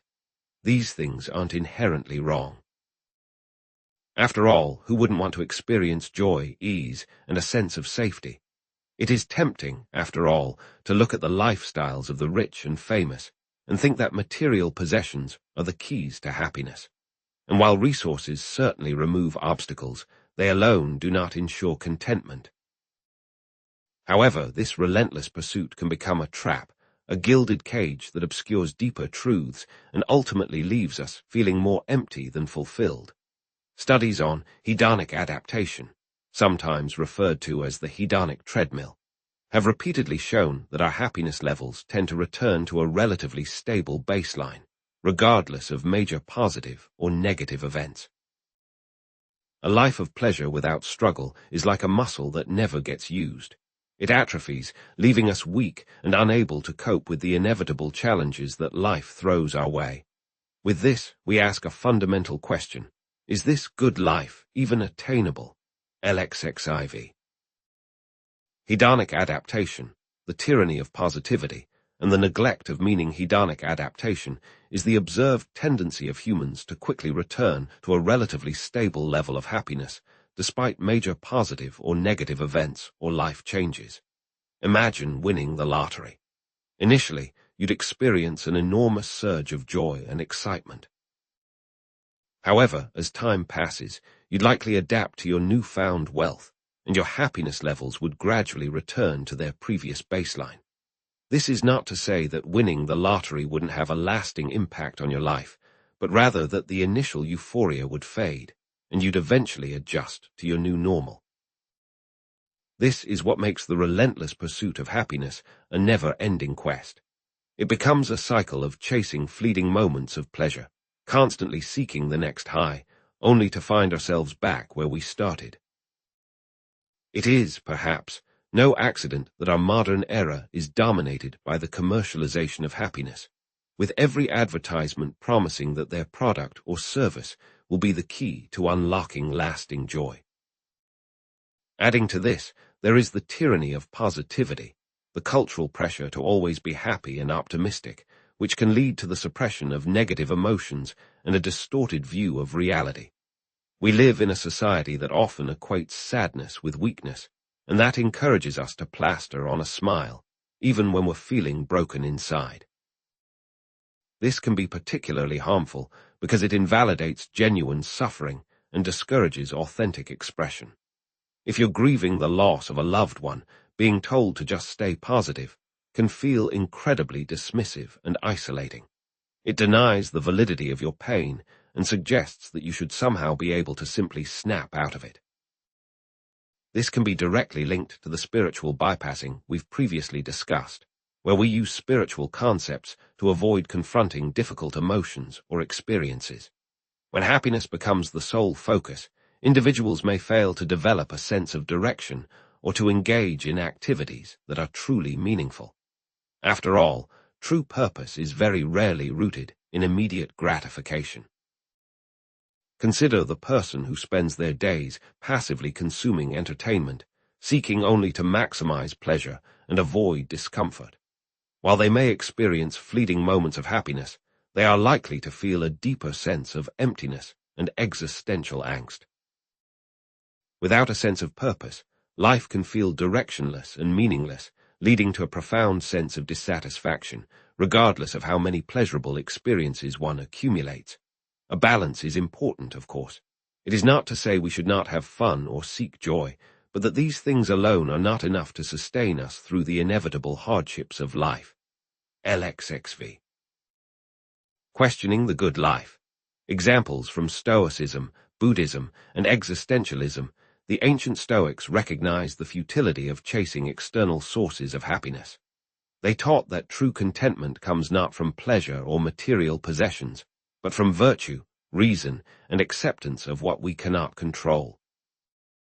Marcus Aurelius, the Roman emperor and Stoic philosopher, faced immense challenges throughout his life, including war, plague, and political turmoil. Yet he found solace and strength in his Stoic principles, writing in his Meditations, "You have power over your mind, not outside events. Realize this, and you will find strength." He reminds us that true happiness lies not in avoiding suffering, but in cultivating inner resilience and wisdom. Similarly, the Buddhist concept of dukkha, often translated as suffering, highlights the inherent impermanence and unsatisfactoriness of all things. According to Buddhist teachings, suffering is an intrinsic part of existence, and the pursuit of happiness is ultimately futile because all pleasurable experiences are fleeting and subject to change. The path to liberation, therefore, involves accepting suffering, cultivating wisdom and compassion, and ultimately transcending the cycle of craving and aversion. This is connected to our previous discussions of mindfulness and non-attachment, where we learn to observe our thoughts and feelings without judgment, recognizing that they are simply passing phenomena. Existentialist philosophers like Albert Camus took this concept a step further, arguing that life is inherently absurd and meaningless. There is no grand cosmic plan, no preordained purpose waiting to be discovered. Yet, it is through embracing this absurdity and creating our own values that we can find meaning and purpose in a world devoid of inherent significance. Camus writes in The Myth of Sisyphus, "The struggle itself is enough to fill a man's heart. One must imagine Sisyphus happy." Sisyphus, condemned to eternally roll a boulder uphill only to have it roll back down, becomes a symbol of the human condition, absurd, repetitive, and ultimately meaningless. Yet, Camus suggests that we can find joy in the very act of rebellion, in the conscious choice to embrace life, despite its inherent absurdity. Consider the story of Viktor Frankl, a Holocaust survivor who found meaning in his suffering by helping others and maintaining a sense of hope. In his book, Man's Search for Meaning, Frankl argues that even in the most horrific circumstances, we have the freedom to choose our attitude and find meaning in our experiences. Frankl observed that those who had a sense of purpose were more likely to survive the concentration camps, while those who had lost hope often succumbed to despair and death. His story serves as a powerful testament to the human capacity for resilience and the importance of finding meaning, even in the face of unimaginable suffering. LXXVI. Synthesis, transition, foreshadowing, and re-engagement to seek happiness is only a fraction of the equation, and other experiences are required for life to be satisfying. Struggle, meaning, and purpose are necessary components of a fulfilling existence. The Stoics, Buddhists, and existentialists, each in their own way, arrived at a similar conclusion, that true fulfillment lies not in the avoidance of suffering, but in the cultivation of virtue, wisdom, and a sense of purpose. So, is there a point to any of this? Is it all futile? If the pursuit of happiness is ultimately an illusion, and if suffering is an inherent part of life, then why bother striving for anything at all?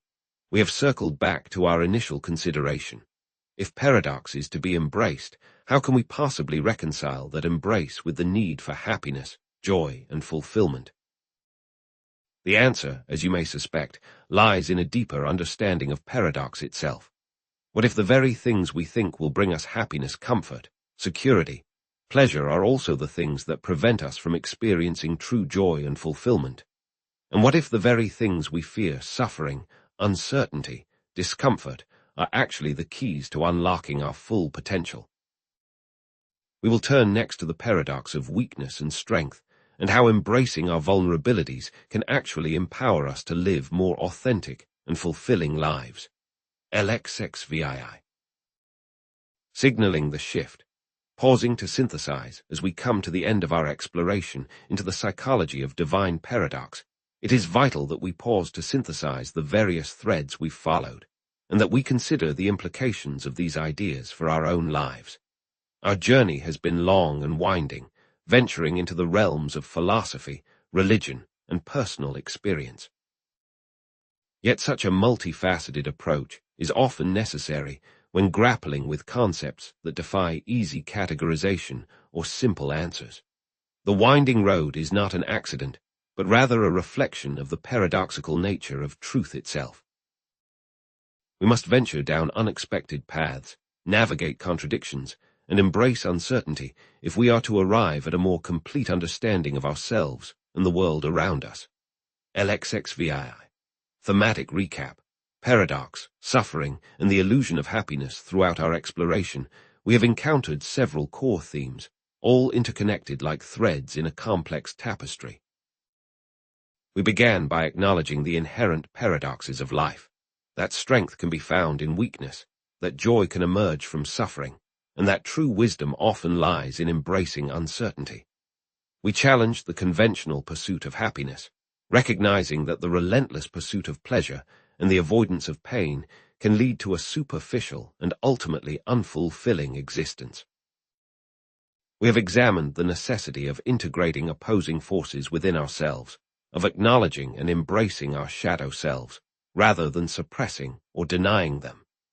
The integration of these ideas brings us face to face with the limitations of a conventional pursuit of happiness.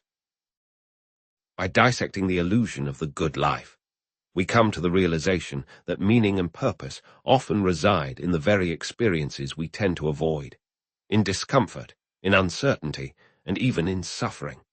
It is in these challenging moments that we are forced to confront our limitations, to question our assumptions, and to discover a deeper resilience within ourselves. As the old saying goes, a smooth sea never made a skilled sailor.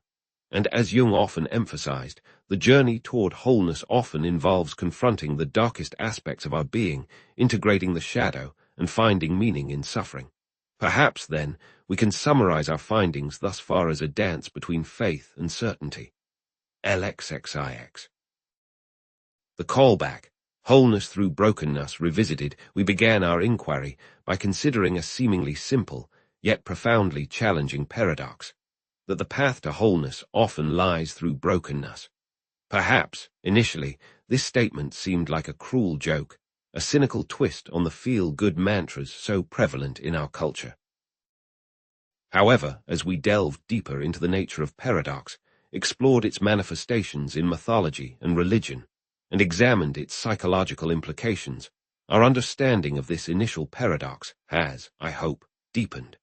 We are now better equipped to recognize that brokenness is not an end in itself, but rather a necessary stage in the process of transformation. It is in those moments of vulnerability, when we are stripped bare of our illusions and defenses, that we become open to growth, to change, and to a more authentic connection with ourselves and others. The questions we posed at the beginning of this exploration may not have definitive answers, and perhaps that was precisely the point. The journey itself has been the destination, and the exploration of these complex ideas has provided valuable insights and perspectives that can enrich our lives in profound ways. The questions may linger, prompting us to continue our search for understanding, but we can now approach these questions with a greater appreciation for the nuances and complexities involved. We have not solved the riddle, but we have gained a deeper appreciation for the mystery.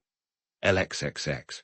The final insight, embracing paradox, unlocking meaning. It is in embracing the inherent paradoxes of existence that we find our most profound meaning. It is through acknowledging our suffering that we unlock our deepest joy, and it is in accepting our imperfections that we discover our true wholeness. This journey, though unique to each individual, reflects the timeless human quest for meaning, purpose, and connection in a complex and often contradictory world. The path may be difficult, the challenges may seem insurmountable, but the potential rewards a life of authenticity, resilience, and profound meaning are well worth the effort. Consider the lotus flower, which blooms in muddy water, a symbol of purity and enlightenment. Its beauty emerges from the very environment that would seem to preclude it. Similarly, it is often in the midst of our own personal muddy waters, our struggles, our failures, our moments of despair, that we find the seeds of transformation and the potential for profound growth. To reiterate Jung, only the wounded physician heals. It is our scars that mark us, remind us of our struggles, and also provide evidence of our resilience. Embrace what pulls you apart, for the tension is what binds you. LXXXI. Forward look. A lifelong journey. The journey of integrating paradox is a lifelong process, and one that continues long after this exploration concludes. The next time you encounter a seemingly insurmountable challenge, consider what seemingly contradictory resources you can draw upon. The path will not be easy. There will be moments of doubt and discouragement, but the rewards a life of greater authenticity, resilience, and inner peace are well worth the effort. By embracing paradox and cultivating wisdom, we can move towards a future where individuals are more resilient, compassionate, and capable of navigating life's inevitable challenges. Viktor Frankl, reflecting on his experiences in the concentration camps, observed that those who have a why to live can bear with almost any how. It is in finding our own why, in connecting with a sense of purpose that transcends our immediate circumstances, that we can navigate the inevitable challenges and paradoxes of life with greater grace and resilience. It is often the very things we try to avoid: discomfort, uncertainty, suffering, that hold the keys to unlocking our full potential and living a life of profound meaning. LXXXII. Definitive closure. Thank you for joining me on this journey.